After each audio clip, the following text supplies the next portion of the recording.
My dear students, बच्चों हम लोग नीट 21 का क्रैश को शुरू कर रहे हैं फिजिक्स में। फर्स्ट टॉपिक है हमारे पास यूनिट्स एंड मेजरमेंट। बच्चों लोग ये रिलेटिवली इजी टॉपिक होता है, इसमें एक आध ही क्वेश्चन पूछा जाएगा आप लोगों से और बहुत ही फास्ट फॉरवर्ड इसको कंप्लीट कर लेते हैं। इसमें मेजर जो पार्ट्स होते हैं बच्चों वो एरर के मेजरमेंट होते हैं जिसमें कॉम्बिनेशन के क्वेश्चन ज्यादा आते हैं। और बच्चों इसमें दूसरा पार्ट होता है जो होता है डायमेंशन से रिलेटेड। तो डायमेंशन आएगा और उसके एप्लीकेशंस वगैरह हम लोगों को अच्छे से बनना चाहिए। How can we discuss about applications of dimension, वो कैसे ऐसे क्वेश्चन बन सकते हैं। Okay, so let's move on. So बच्चों फर्स्ट थिंग फर्स्ट, सबसे पहले एरर को समझ लेते हैं। मान लीजिए आपके पास कोई क्वांटिटी इस तरह रहने वाली है, तो इसकी खुद की एक वैल्यू होती है, उसको बोलते हैं ट्रू वैल्यू। जब इसको मेजर करने जाते हो तो बोलते हो सर जी ए डैश हो जाएगा, और ए डैश का मतलब होता है पुराना वाला वैल्यू या तो ज्यादा होगा या तो कम होगा। बच्चों देख रहे हो आप लोग, या तो इसमें ज्यादा डेल्टा ए हो जाएगा या तो वही बैकवर्ड में जा सकता है, तो बोलोगे plus minus of delta A. यहां से बच्चे लोग आप लोगों को डेल्टा ए का टर्म जो मिल रहा है प्लस माइनस, वो कितना मिल जाएगा, वो हो जाएगा ए डैश माइनस ए। इसी चीज को बच्चों आगे जाके अगर मैं मॉड लगा दूंगा ना, तो आप याद रखो ये एरर का फॉर्मूला बनता है डेल्टा ए इक्वल्स टू, हम लिख सकते हैं ए डैश माइनस ऑफ ए। सबको मालूम है यहां से क्या क्या चल रहा है आगे बच्चों, ये होती है आपकी ऑब्जर्व्ड वैल्यू और इसको बोलते हैं अपन लोग ट्रू वैल्यू। क्या है बच्चों लोग, ये हमारी ट्रू वैल्यू और इसको आप लोग बोल देना एरर का टर्म है। ओके, फिर बच्चों जो एब्सोल्यूट एरर होता है उसको कैसे देखते हैं अपन लोग, एब्सोल्यूट एरर ध्यान रखें सब लोग, ये इसको डेल्टा ए का टर्म होता है। बच्चों ये लोग अलग अलग डेल्टा ए निकाले जाते हैं और ये उसका मीन निकाला जाता है, तो बोलोगे सर डेल्टा ए का जो मीन हो जाएगा उसी को अपन एरर बोलते हैं। जो जैसे मान लो पहला मेजरमेंट हो गया यहाँ पे, ये हो गया दूसरा मेजरमेंट, ऐसे करते करते आप लोग ये क्या करोगे, प्लस करके डेल्टा ऑफ ए एन कर लोगे और नीचे एन आ जाएगा। फिर मैं अगर आपसे पूछूं बच्चों रिलेटिव एरर कितना होता है, तो क्या बोलोगे सर ये एक तरह का फ्रैक्शन एरर होता है। इसका मतलब हो जाता है डेल्टा ए का जो मीन आया है और उसी को अपन नीचे क्या कर देंगे, ए के मीन से बता देंगे। बच्चों बेसिकली ये रेशियो होता है। अब बोलोगे सर ए मीन क्या होता है, तो ए मीन के बारे में और बातें अपन कर लेते हैं। ए का जो मीन रहेगा वो बेसिकली ट्रू वैल्यू होता है। अगर अपन 3-4 बार कोई मेजरमेंट करें उसका मीन निकाले तो वो क्लोजेस्ट वैल्यू होता है आपके आंसर का। तो यहीं से मैं कर देता हूं, ये हो जाएगा A1, मतलब सारे ऑब्जर्वेशन के बारे में बात करनी है, उन ऑब्जर्वेशन का आप लोग मीन ले लो, तो A1 से लेके AN और यहां हो जाएगा N, और मैं इसको कर सकता हूं A का मीन। कोई दिक्कत? फिर बच्चों अगर आप ऊपर परसेंटेज एरर अगर निकालना है अपन को, ठीक है, मैंने यहाँ पे लिख दिया है परसेंटेज एरर, तो बोलोगे सर कुछ नहीं करना है उसमें, जो डेल्टा ए का मीन आएगा आपका डिवाइड बाय ए का जो मीन रहेगा उसी में आप क्या कर देना, 100 से मल्टीप्लाई कर देना। बस 100 से मल्टीप्लाई करते क्या मिल जाएगा अपन को, परसेंटेज। रिलेटिव मतलब होता है रेशियो, और एब्सोल्यूट का टर्म मैंने यहाँ बता दिया है, ठीक है। और कैसे निकालते हैं एब्सोल्यूट बच्चों, ये उसका फॉर्मूला होता है। क्वेश्चन आएंगे तो मैं करके दूंगा ये आप लोगों को। ओके बच्चे लोग कॉम्बिनेशन पढ़ लेते हैं, इस पे क्वेश्चन बहुत शोर्टली पूछा जा सकता है। तो सम का मतलब है कोई क्वांटिटी z होगी आपके पास, उसको आप लोग a प्लस बी के फॉर्म में चेक कर सकते हो। कोई क्वांटिटी बच्चों z होगी डिफरेंस के फॉर्म में, तो a माइनस b हो जाएगा। मल्टीप्लाई का मतलब होता है z बराबर a into B. There so many formulas अपन पढ़ते हैं, और यहाँ हो जाएगा बच्चों z की वैल्यू हो जाएगी a बाय बी, और यहाँ लिख सकते हो z इज अ क्वांटिटी और a के ऊपर n लिखा होगा, राइट। तो देखो मान लो कभी क्वेश्चन आ गया सीरीज में निकालना रेजिस्टेंस, तो हो जाएगा R1 प्लस R2। मान लो कहीं टेम्परेचर का डिफरेंस निकालना हो तो क्या हो जाएगा, T2 माइनस T1। बच्चों मैं आपको एग्जांपल लिख करके दे रहा हूं। मान लो आपके पास फोर्स का फॉर्मूला होता है मास इनटू एक्सेलरेशन, वर्क का फॉर्मूला होता है force into displacement. There are so many formulas आप जानते हो जहां मल्टीप्लाई लगता है। डिवाइड की बात करूं तो बच्चों मान लो बस स्पीड निकालना है मुझे, तो ये हो जाएगा डिस्टेंस अपॉन टाइम। मुझे डेंसिटी निकालना है तो क्या हो जाएगा, मास अपॉन वॉल्यूम। और वैसे ही मान लो कोई वॉल्यूम पूछता है तो कितना हो जाएगा, 4/3 पाई आर का क्यूब, है ना। देयर सो मेनी फॉर्मूला जहां पे आप एक्सपोनेंट तो वगैरह देखते ही होगे बच्चों, राइट। तो देखो जब कभी हमसे पूछा जाए आंसर, है ना, तो डिफरेंस और सम इन दोनों का आंसर एग्जैक्टली सेम फॉर्म में आता है, तो आप लिखते हो absolute error equals to absolute error in any quantity, है ना। तो हमारे पास क्या हो जाएगा, एब्सोल्यूट एरर बच्चों z में आ रहा होगा, उसको लिख देना आप लोग delta a plus of delta b, इस तरह लिखा जाता है। मल्टीप्लाई की बात करूं या डिवाइड की बात करूं, इन दोनों के अपन क्या करते हैं, डेल्टा ऑफ z बराबर डिवाइड बाय z इक्वल्स हम लिखते हैं delta a by a plus delta of b divide by b। ध्यान रखें ये जो फॉर्मूला है ये इन दोनों तरह के एरर्स के लिए वैलिड होता है बच्चों। याद रखो मल्टीप्लाई डिवाइड में अपन क्या करते हैं, डिवीजन वाला मतलब रेशियो लेते हैं। इस तरह के एरर को बोला जाता है रिलेटिव एरर। क्या कहोगे बच्चा लोग, रिलेटिव एरर। और ये होता है एब्सोल्यूट एरर, है ना। इतना अपन को ध्यान रहेगा, अपना काम होता रहेगा। एक्सपेरिमेंट के बारे में बात करते हैं तो देखो ये हो गया formula z equals to a to power n, और अगर इसी में मैं बात करूं तो हो जाएगा delta z by z, n का टर्म जो पावर होती है वो सामने आ जाती है, और यहाँ पे अपन को लिखना होगा डेल्टा ए डिवाइड बाय ए। ये आपके पास कुछ 4-5 फॉर्मूले जिनको याद कर लो, ये काम आएगा कॉम्बिनेशन मेजर पढ़ने के लिए, ठीक है। फिर बच्चों सबसे इंपॉर्टेंट टॉपिक इस चैप्टर का उसे कहते हैं डायमेंशन। किसी भी क्वांटिटी के डायमेंशन आप निकाल सकते हो बच्चे लोग, बस यहाँ लिखना होता है mlt, हम लिखते हैं एम्पियर, केल्विन, बच्चों मोल और कैंडेला। ये 7 फंडामेंटल क्वांटिटीज होती हैं, आपको पता नहीं है कि कितनी बार इस्तेमाल होंगी, इसलिए इनके सर पे A B C D E F और जी इस तरह से कर देते हैं। अब सुनिए, हम किसी भी क्वांटिटी को इस फॉर्म में रिप्रेजेंट कर सकते हैं। एम वहां पर बच्चा लोग मास को रिप्रेजेंट करता है। अगर किसी फॉर्मूले में मास, तो मास इस्तेमाल करना। सबसे डिबेटेबल बात लिखने जा रहा हूं मैं, ये एल कब इस्तेमाल करते हैं, तो अगर किसी फॉर्मूले में लेंथ आएगा तो बट ऑब्वियसली बात इस्तेमाल करोगे। बच्चों का कहीं पे ब्रेथ भी आ गया ना तो भी ये इस्तेमाल करना है। बच्चे लोग हाइट भी आ गया तो भी ये इस्तेमाल करना है। किसी फॉर्मूले में अगर डेप्थ आता है तो ये इस्तेमाल होगा बच्चों, कहीं रेडियस आता है ये इस्तेमाल होगा। मतलब कहने का है कि किसी फॉर्मूले में अगर मीटर आएगा तब ये इस्तेमाल होगा। ऐसा मत करना कि लेंथ के लिए अलग, ब्रेथ के लिए अलग, हाइट के लिए अलग, डेप्थ के लिए अलग, रेडियस के लिए अलग।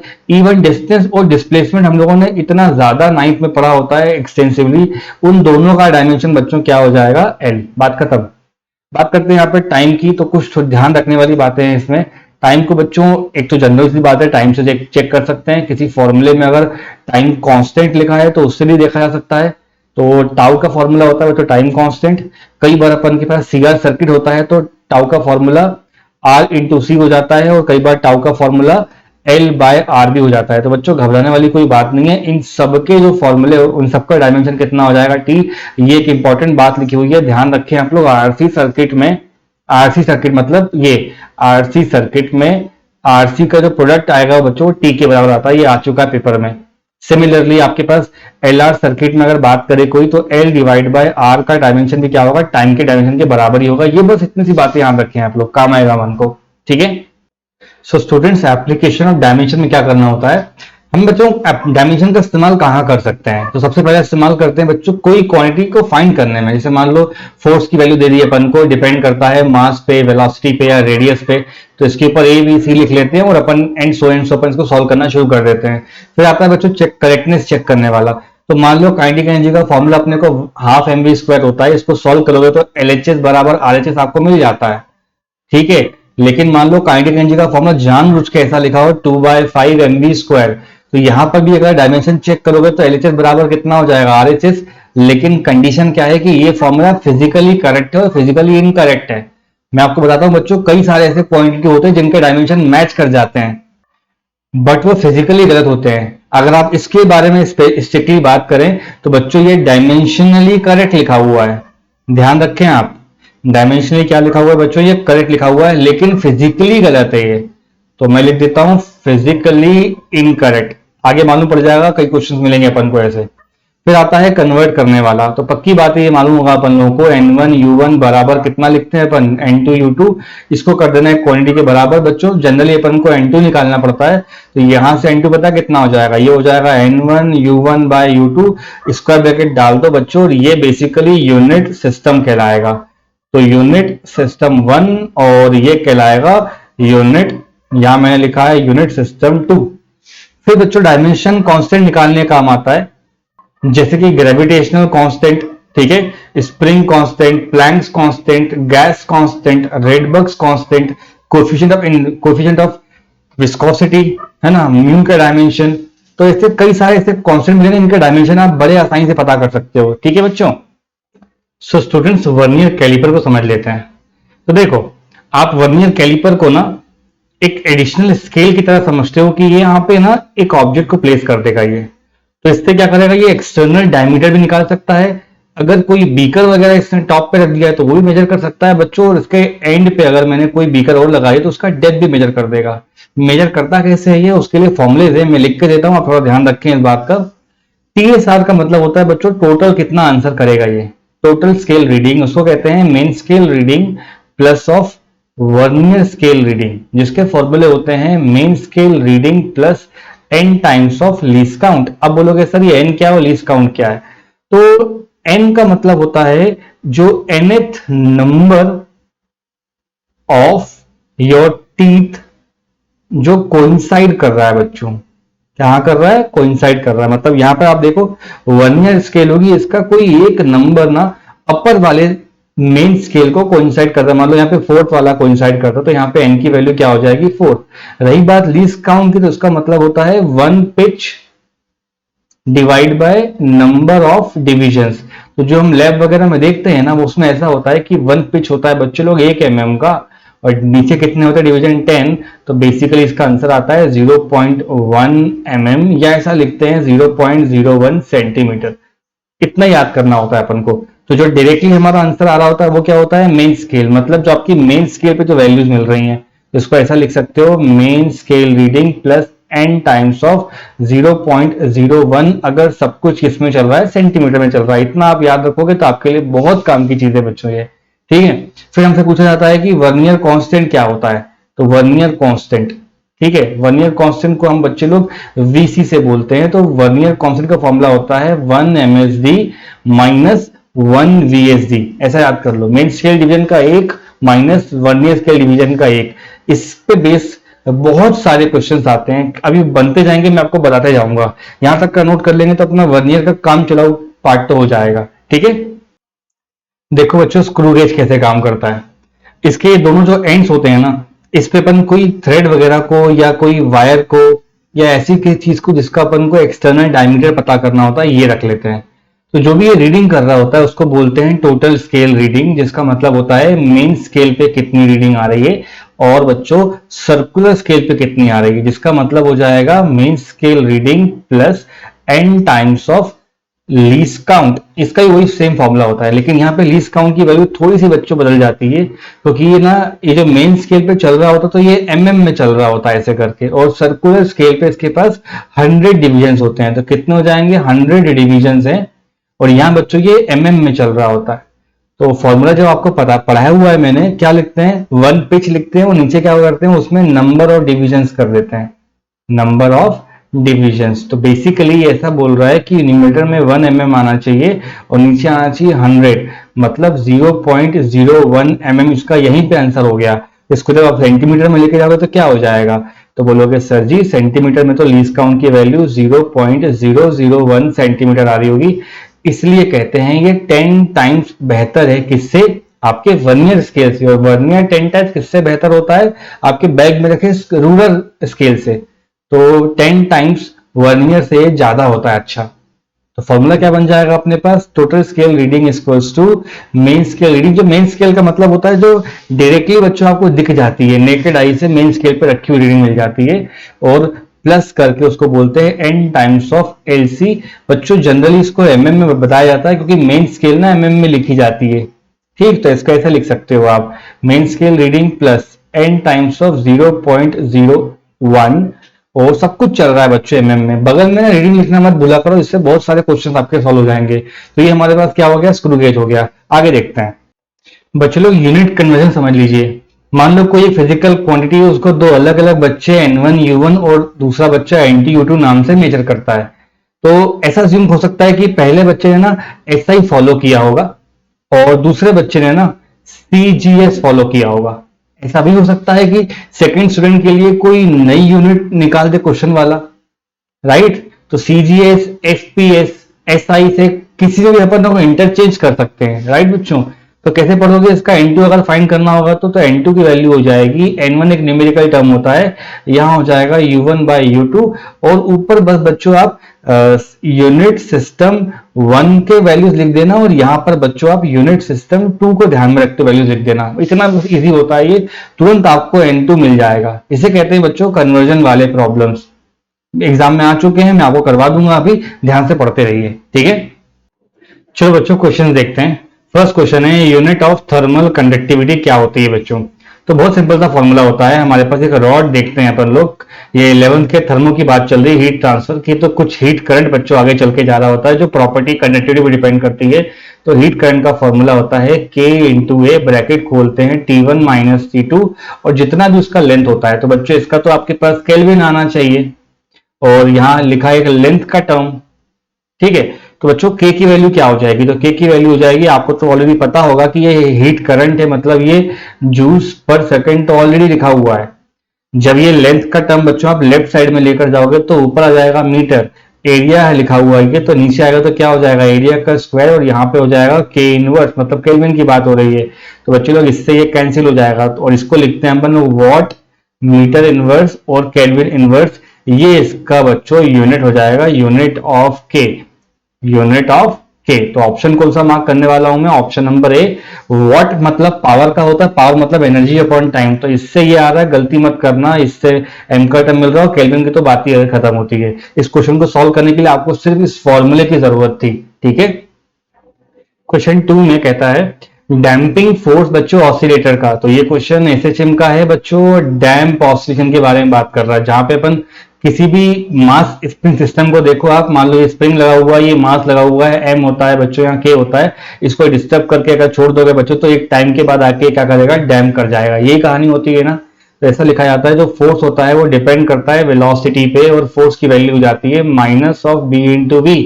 तो फोर्स को अपन लिख सकते हैं KG metre per second square, और वेलोसिटी को लिखते हैं बच्चों मीटर पर सेकेंड, यही होगी अपनी किसकी यूनिट ऑफ डैम्पिंग कांस्टेंट। तो मीटर से मीटर गया, एस से एस गया, आंसर आ रहा है बच्चों हमारा KG second inverse, option number C mark करके अपन आगे बढ़ जाएंगे, ठीक है। ध्यान रखें हमेशा ये डैम्प कांस्टेंट होता है, जो यहाँ पे लिखा है ना unit of constant of proportionality should be, तो केजी सेकेंड इनवर्स मार्क करके आगे बढ़ जाना है, ओके। थर्ड क्वेश्चन में आपसे बोलता है परमिटिविटी ऑफ फ्री स्पेस मतलब एप्सिलॉन नॉट की आपको यूनिट बतानी है। बच्चों सबसे इजी वे होता है तो करने का, फोर्स का फॉर्मूला होता है के पहला चार्ज दूसरा charge divide by R square. यहाँ से के की वैल्यू कितनी आ रही है, तो बोलोगे सर जी ये तो ऐसी आ रही है, F R square divide by Q one plus Q two. तो कहने का मतलब है ये आ रहा है बच्चों newton metre square upon coulomb square, लेकिन ये मालूम है कि के की वैल्यू होती है 1/4 एप्सिलॉन नॉट, तो ये जो वैल्यू इसकी रिवर्स करके आएगी, तो आपको उल्टा लिखना है, इसकी यूनिट कैसी हो जाएंगी, तो बोलोगे sir coulomb square divide by newton metre square आना चाहिए, तो आंसर हो जाएगा coulomb square divide by newton metre square अलग से लगा हुआ है बच्चों, तो ऑप्शन नंबर सी मार्क करेंगे, यही इसका आंसर होगा। इस क्वेश्चन करने के लिए सिर्फ आपको इस लाइन को याद रखना है, बाकी पूरा बन जाएगा अपन से, ठीक है। प्रॉब्लम 4 में कहता है एक स्क्रू गेज है बच्चों जिसका लीस्ट काउंट दे रखा है, तो मैं यहां लिख लेता हूं लीस्ट काउंट इक्वल टू 0.01 बच्चों mm है, राइट। फिर कहता है 50 डिवीजन है, 100 की जगह बच्चों 50 डिवीजन दे रखी है सर्कुलर स्केल पे, तो पिच कितने का होगा, तो पिच का मतलब पता है क्या होता है बच्चों, इस डायग्राम को देखो, डायग्राम में बना रखा है अपन ने, ये लीनियर स्केल की जो स्मॉलेस्ट वैल्यू होती है ना उसको पिच कहते हैं, तो ये रही है ना, तो इसको कहोगे आप लोग 1 पिच। एक बच्चों पैटर्न होता है कि जब इसको एक साइकिल आप घुमा दोगे ना, तो हर एक स्क्रू की तरह आपने देखा होगा, कोई भी स्क्रू अगर अपन इस तरह से स्क्रू को रखते उसको घुमाते रहते तो बच्चों वो एक्सिस की तरफ में शिफ्ट करता है। तो कहने का मतलब है अगर इसको आपने 50 डिवीजन मूव करा दिया तो ये एक पिच आगे बढ़ जाएगा। फिर से बोलता हूं, इसको एक सर्कल लगाए एक पिच आगे बढ़ जाएगा, तो आंसर होगा इसका 1 circular rotation equals to 1 pitch, ठीक है। मतलब 50 डिवीजन आपने इसको रोटेट कर दिया तो इसका मतलब हो जाता है 1 पिच। तो 50 टाइम्स एक डिवीजन की वैल्यू बच्चों लीस्ट काउंट कितना है देख के बोलो, 0.01 mm, वही किसके बराबर हो जाएगा बच्चों आपके 1 पिच के बराबर। तो आंसर आ चुका है, आप लोग को समझ में आ गया हो क्या बोला है मैंने, 50 डिवीजन है और हर एक डिवीजन की वैल्यू ये है, मल्टीप्लाई करोगे तो हो जाएगा 0.5 mm, option number C mark करके अपन आगे बढ़ जाएंगे। ये क्वेश्चन ऐसे सॉल्व किया जाएगा। हिंदी में कहूं तो मान लो मेरे पास ये स्केल है, कोई स्क्रू है, इसको रोटेट करता जाऊंगा तो एक एक करके आगे बढ़ता है ना बच्चों, तो वही कह रहा है एक सर्कल लगाने पर कितना ये आगे एक्सिस शिफ्ट करेगा, उसी को पिच कहते हैं, ठीक है। आगे देखते हैं क्वेश्चन 5 ना बच्चों कॉम्बिनेशन ऑफ एरर से रिलेटेड है, तो बड़े आसानी से कर सकते हैं। कोई एक्सपेरिमेंट परफॉर्म किया गया बच्चों ABCD के अंदर, ये सारे एरर्स आ रहे हैं और ये इसका फॉर्मूला लिख के दे दिया है इसने, तो मैं फॉर्मूला लिख लेता हूँ फटाफट। x की वैल्यू होती है बच्चों a square b to power 1/2, नीचे लिखा हुआ c टू पावर 1/3 और यहाँ पे लिखा है d क्यूब। क्वेश्चन कहता है इसमें मैक्सिमम परसेंटेज एरर बतानी है, तो बच्चों ये मैक्सिमम वर्ड को देखो, इसका मतलब होता है चाहे मल्टीप्लाई हो, डिवाइड हो, एक्सपोनेंट हो, सारे एरर बच्चों रिलेटिव के फॉर्म में ऐड होते चले जाएंगे। मेरे कहने का मतलब है x की जगह पे आ जाएगा डेल्टा x बाय एक्स, यहाँ आ जाएगा पावर सामने आ जाएगी तो बोलोगे sir delta a by a होना चाहिए, और फिर क्या हो जाएगा पावर 1/2 सामने हो जाएगा, कितना हो जाएगा delta b divide by b, power में क्या लिखा है 1/3, ये लिखा हुआ डेल्टा सी बाय सी और प्लस करके 3 टाइम्स में डेल्टा डी बाय डी। अब कुछ नहीं करना है बच्चों, लेफ्ट हैंड साइड पे भी 100 से मल्टीप्लाई कर दो, राइट साइड में भी 100 से मल्टीप्लाई कर दो, मतलब वो परसेंटेज में शिफ्ट हो चुका है। तो कुछ करने वाली बात थोड़ा है यहाँ पे, आपको इतना लिखना था बस 2 टाइम्स। ए में कितना एरर है देखो क्वेश्चन में 1%, तो हो जाएगा 2 times 1% plus half times. B में कितना है बच्चे लोग 2% plus 1/3 of 3% plus 3 times of 4%। तो 3 से 3 चला गया बच्चे, यहाँ तो आ जाएगा 1 तुम्हारा। 2 से 2 का कितना हो जाएगा, यहाँ पे जाएगा 1, तो 2 1 2, 3 4, 3 4 12। बच्चे लोग 16% शुड बी और आंसर, और ऑप्शन नंबर सी आप मार्क करेंगे, ये हो जाएगा परसेंटेज एरर इन एक्स। इस तरह सॉल्व कर लेना। आप क्या करना है, रिलेटिव में लिखना है और 100 से मल्टीप्लाई कर दोगे तो आपको वैल्यू मिल जाएगी, इससे ज्यादा मत सोचो आप लोग, ठीक है। क्वेश्चन 6 देखिए बच्चों, क्वेश्चन है the main scale of vernier calliper has n divisions in 1 centimetre. बच्चों हर एक सेंटीमीटर में n डिविजन है, तो मान लो ये आपके पास वर्नियर स्केल है, 0 है 1 है 2 ऐसे करके जा रहा होगा बच्चों। ये मेन स्केल के बारे में बात कर रहा हूं, मेन स्केल है ना, मेन स्केल।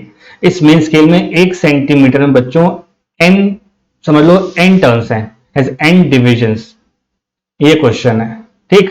फिर कहता है if n divisions of vernier scale, मतलब n टाइम्स ऑफ VSD बराबर कितना हो गया, n-1 ऑफ MSD। इतना ध्यान रखें आप लोग, क्वेश्चन पढ़ के ना उसका मैथमेटिक वैल्यू लिखना होता है। क्वेश्चन में क्या लिखा हुआ देखो, n divisions of vernier scale equals to n-1 divisions of main scale. n-1 किस पर है, मेन स्केल पर है, तो वही तो मैंने मैथमेटिक्स में यहाँ पे लिखा हुआ है, और कुछ थोड़ा ना लिखा है यहाँ पे। तो देखते रहिए, यहां से मैं मान लो आपसे 1 VSD पूछता हूं तो कितना बताओगे आप लोग, तो बोलोगे sir n-1 divide by n times of MSD कर लीजिए, इसमें क्या दिक्कत है, होनी चाहिए आपको, नहीं होनी चाहिए। फिर हमसे बोलता है लीस्ट काउंट बताइए, तो बच्चों लीस्ट काउंट का एक बहुत ही स्टैंडर्ड फॉर्मूला होता है, उसको बोला जाता है 1 MSD माइनस ऑफ 1 VSD। जो मैंने यहाँ निकलवाया उसको यहाँ पे रख दीजिए, तो आंसर आ गया आप लोगों का 1 MSD माइनस n-1, और यहां पर ही बच्चे लोग MSD का टर्म आ जाएगा। तो देखो n को यहां रख दो तो क्या मिल जाएगा, n-n plus 1 divide by n times of MSD। इतना सॉल्व करते ही आपको दिख जाएगा आंसर 1/n ऑफ MSD। जल्दबाजी में इसको ऑप्शन बी मत मार्क कर देना, 1/n पर सेंटीमीटर लिखा है, इसको ऐसा लिखा जाएगा 1/n। 1 MSD का मतलब होगा 1/n सेंटीमीटर, तो बेसिकली हो जाएगा 1/n स्क्वायर सेंटीमीटर, क्योंकि वहां क्वेश्चन में लिखा हुआ है देखो n डिविजन्स पर सेंटीमीटर। क्या लिखा है, n डिविजन्स पर सेंटीमीटर, कहने का मतलब है 1 सेंटीमीटर में n MSD रहते हैं। तो 1 MSD कितना आ गया, तो बोलोगे सर क्या आएगा, 1/n ऑफ सेंटीमीटर आएगा। यही बात तो यहाँ लिखी है, कोई गड़बड़ थोड़ी ना करी है, इतना तो आना चाहिए। जल्दबाजी में हो सकता है कि बच्चे 1/n वाला मार्क कर ले, लेकिन 1/n स्क्वायर आंसर इसका बच्चों, है ना, कुछ साल पहले का ही प्रॉब्लम है ये, ओके। क्वेश्चन 7 में एक स्टूडेंट है बच्चों जो मेजर करता है diameter of small steel ball using vernier calliper. मतलब बच्चों उसने क्या किया होगा, इस जो बॉल है ना उसको वर्नियर कैलिपर के यहाँ पे इस तरह से ऐसे प्लेस कर दिया होगा, राइट। और लीस्ट काउंट इसका 0.001, कहने का मतलब है 0.01, है ना, सेंटीमीटर में चल रहा है इसका, है ना, तो 0.001 सेंटीमीटर में बात कर रहा है। फिर कह रहा है मेन स्केल की जो रीडिंग है वो है 5 mm, और 0 जो आ रहा है बच्चों वो इसका 25 पे आ रहा है। मतलब कहने का है कि ये जो डिविजन्स आ रही है ना यहाँ पे इसकी, ये 25 डिविजन्स पे कोइंसाइड कर रहा है सामने वाला आके 25 नंबर का। और ये जो उसके पास चल रहा होगा, ये देखो ये मेन स्केल का जो वर्ड चल रहा होगा वो यूजुअली बच्चों लोग mm में होता है, और हमें है ना कंफ्यूज करने के लिए सेंटीमीटर वाली टर्म दे रखी है। तो यहाँ पे जो मेन स्केल है वो आपके पास 5 mm है। तो देखो इसका आंसर कैसे निकालोगे आप लोग बच्चों, टोटल स्केल रीडिंग का जो फॉर्मूला होता है वो होता है main scale reading plus vernier scale reading. मैं अभी जानबूझ के सब कुछ mm में लिख रहा हूं, ठीक है। तो यही फॉर्मूला हो जाएगा main scale reading plus n times of least count. तो मेन स्केल कितना हो गया 5 mm, ध्यान देना आप लोग, n की वैल्यू कितनी हो जाएगी 25।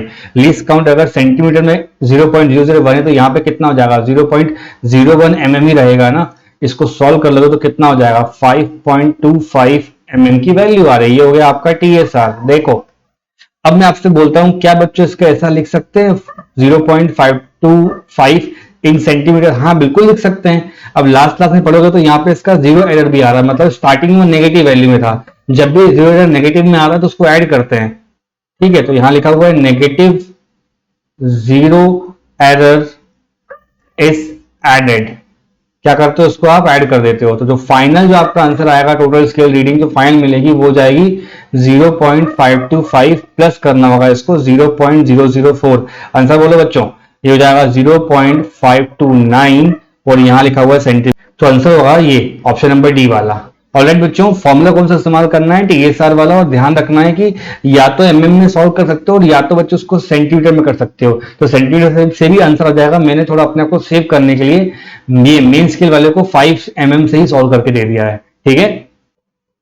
प्रॉब्लम 8 में बच्चों एक एक्सपेरिमेंट है अपना जिसमें 4 क्वांटिटी इन्वॉल्व करके उनका एरर भी दे रखा है इन्होंने और पी बनता है ना, तो एक स्टैंडर्ड सा क्वेश्चन है बच्चों, नीट में 13 में पूछा गया है। तो आप बोलोगे सर फॉर्मूला है P बराबर A का क्यूब है B का स्क्वायर है और यहाँ पे C इंटू डी है, मतलब कहने का है कि ये डेल्टा P बाय P का टर्म हो जाएगा, जो पावर होता है वो सामने आ जाता है बच्चों, और delta A divide bye A plus 2 सामने आ जाएगा और यहाँ हो जाएगा डेल्टा B बाय B, ठीक है, प्लस करके हो जाएगा डेल्टा C बाय C और डेल्टा D बाय D। घबराना मत, ये डिवाइड में लिखा है, मल्टीप्लाई कोई दिक्कत नहीं, ऐड करते चलो उसके अंदर तो आप लोग, ठीक है। तो बच्चों यहाँ पे मेरे को बस कुछ नहीं करना था, इसको लेफ्ट साइड में भी मुझे ना मल्टीप्लाई करना था किससे, 100 से, और राइट साइड भी इसको 100 से अपन को मल्टीप्लाई करना था। तो कहने का मतलब है ये सब कुछ परसेंटेज में कन्वर्ट हो जाता है आपका। तो आंसर है बेसिकली अपने जो फाइनल आंसर मिलेगा वो जाएगा percentage error in a quantity P, ये हो जाएगा 3 टाइम्स, फर्स्ट वाले में कितना एरर है बच्चों 1%, 2 टाइम्स, ठीक है, बी वाले में कितना है 2% और 3% एंड 4%, कितना है बच्चों 3% और यहाँ पे मेरा 4%, ठीक है। इसको सॉल्व कर लीजिए तो हो जाएगा 4, 4 8 और 6 14, आंसर होगा option number C, clear. Problem 9 में एक स्टूडेंट मेजर कर रहा है बच्चों distance travel in the free fall, तो फ्री फॉल में बॉडी जब भी ट्रेवल करता है बच्चों किसी भी हाइट से उसको ड्रॉप कर देते हो, तो मानो जितना भी हाइट उसने ड्रॉप किया है तो हाइट h हो जाता है, इसके जो स्पीड रहती है बच्चों ग्रेविटी की वजह से गिर रहा होता है, तो स्पीड क्या होता है फ्री फॉल के अंदर, रूट के अंदर 2gh, ठीक है, इतना है ना, g पे डिपेंड कर रहा है और एक्सेलरेशन ड्यू टू ग्रेविटी वगैरह वगैरह। फिर कहता है if the maximum error in the measurement of distance and the time are E1 and E2, तो रिस्पेक्टिवली अपन को बताना है बच्चों। तो ऐसा कर सकते हैं अपन लोग यहाँ से कि एक तो फ्री फॉल का ये फॉर्मूला होता है और दूसरा फॉर्मूला अपन को ऐसा लिखना होता है, और अगर टाइम के टर्म में अपन से मांगता है कोई फॉर्मूला तो हो जाता है बच्चों लोग, एस का फॉर्मूला हमको पता होता है ut plus 1/2 of at square, इसको फ्री फॉर्म में लिख लो आप लोग, तो h हो जाएगा, u बच्चों 0 होता है, ये हो जाएगा 1/2 gt स्क्वायर। क्वेश्चन को इसने बोला है कि g के टर्म में पता करके बताइए, तो यहाँ से बच्चों g का फॉर्मूला कितना आ रहा है, g का फॉर्मूला आ जाएगा तुम्हारा 2h डिवाइड बाई t का स्क्वायर, इसको ऐसे लिख सकते हो आप लोग डेल्टा g बाय g, ठीक है, और 2 तो कॉन्स्टेंट हो जाएगा तो कितना हो जाएगा delta h by h plus power की वैल्यू कितनी हो जाती है 2, और यहाँ हो जाएगा डेल्टा t बाय t। जैसे बच्चों आप लोग लेफ्ट हैंड साइड पे 100 और राइट हैंड साइड पे भी 100 से मल्टीप्लाई करोगे तो यहाँ आ जाएगा percentage error in g, percentage error in g। और हाइट में कितनी चेंजेस बोली बच्चों इसमें देखो, in the distance and time, distance बच्चों E1 है और यहाँ हो जाएगा 2 टाइम्स ऑफ E2, यही आपका ऑप्शन होगा और आंसर हो जाएगा E1 plus 2E2, option number B mark कर लेना। ध्यान रखना इस पर्टिकुलर क्वेश्चन में ये जो फ्री फॉल का फॉर्मूला है इसका इस्तेमाल नहीं करेंगे, हम लोग स्टैंडर्ड वाले फॉर्मूले से आगे बढ़ेंगे तो आंसर मिल जाएगा, कोई दिक्कत वाली बात नहीं है। तो जी का आंसर आ रहा है 2h डिवाइड बाय टी का स्क्वायर, ठीक है, इतना कर लोगे बच्चों आप लोग आराम से, मैं समझता हूँ कर पाएंगे बच्चे, है ना। क्वेश्चन 10 तो एक्सट्रीमली इजी है बच्चों, क्या करना है इसमें, रेडियस दे रखा है आपको 2% का और वॉल्यूम के अंदर आंसर बताना है। तो सबको मालूम है वॉल्यूम स्फीयर कितना होता है बच्चों 4/3 पाई आर क्यूब, ये अभी तक का सबसे इजी क्वेश्चन रहेगा। कॉन्स्टेंट्स को नहीं पढ़ा जाता है तो आंसर हो जाएगा डेल्टा वी बाय वी, जो पावर होती है वो सामने आ जाती है और बच्चों डेल्टा आर बाय आर लिखना होता है आपको। तो जब जिसे 100 से मल्टीप्लाई करोगे तो हो जाएगा 3 इंटू 2%, तो आंसर मार्क करेंगे अपन लोग 6%, ठीक है। क्वेश्चन 11 में बच्चों डेंसिटी बच्चों क्यूब का पूछ रहा है और मास लेंथ में मैक्सिमम एरर बोल दिया है 3% और 2% का। तो अगर आप जब भी किसी क्यूब को देखोगे तो आपको समझ में आ जाएगा कि इस क्यूब बेचारे का जो वॉल्यूम होता है वो एल का क्यूब होता है। तो डेंसिटी का फॉर्मूला होता है मास अपॉन वॉल्यूम, जिसको ऐसा लिख सकते हैं मास अपॉन लेंथ का क्यूब। बच्चों इसमें एरर का फॉर्मूला लगा दो आप लोग, तो हो जाएगा delta D by D, mass के लिए हो जाएगा delta M by M plus power सामने आ जाती है बच्चों डेल्टा एल बाय एल हो जाता है। बस इसको ना दोनों तरफ अपन को 100 से मल्टीप्लाई करने का देरी होता है, अपना सारा आंसर सामने सामने आ जाता है। तो क्या हो जाएगा, मास में एरर बच्चों 3%, प्लस 3 टाइम्स ऑफ 2%, तो 3 2 6 और 3 9, मेरा आंसर ऑप्शन नंबर डी आ रहा है। ठीक है, 12th क्वेश्चन बच्चों और भी इजी है हमारे पास। मास लिखा है और स्पीड लिखा है ना यहाँ पे 2% और 3%, तो काइनेटिक एनर्जी के बारे में बताना है। तो फॉर्मूला क्या होता है काइनेटिक एनर्जी का? बोलोगे सर 1/2 mv² होता है, इसको ऐसा लिख सकते हैं अपन डेल्टा k बाय के, ये हो जाएगा डेल्टा m बाय m, और पावर जो होती है वो सामने आ जाएगी, ये हो जाएगा डेल्टा v बाय v। बच्चों लोग इसके दोनों एंड पे वापस से वही काम करना है, 100 से मल्टीप्लाई कर दो और बात खत्म करो। ठीक है, तो परसेंटेज एरर कितना आ जाएगा? डेल्टा m बाय m लिखा हुआ है बच्चों यहाँ पे, तो मास का जो टर्म है वो जाएगा 2 प्लस 2 टाइम्स वेलोसिटी का बच्चों 3% लिखा हुआ है, तो यहां आना चाहिए हमारा आंसर 8%, तो ऑप्शन नंबर ए मार्क करते हैं। ठीक है, क्वेश्चन 13 बच्चों कहता है कि बॉडी का जो मास दे रखा है ना, बॉडी वे मतलब वजन किया गया उसका 22.42 ग्राम्स, और उसका वॉल्यूम है 4.7 क्यूबिक सेंटीमीटर।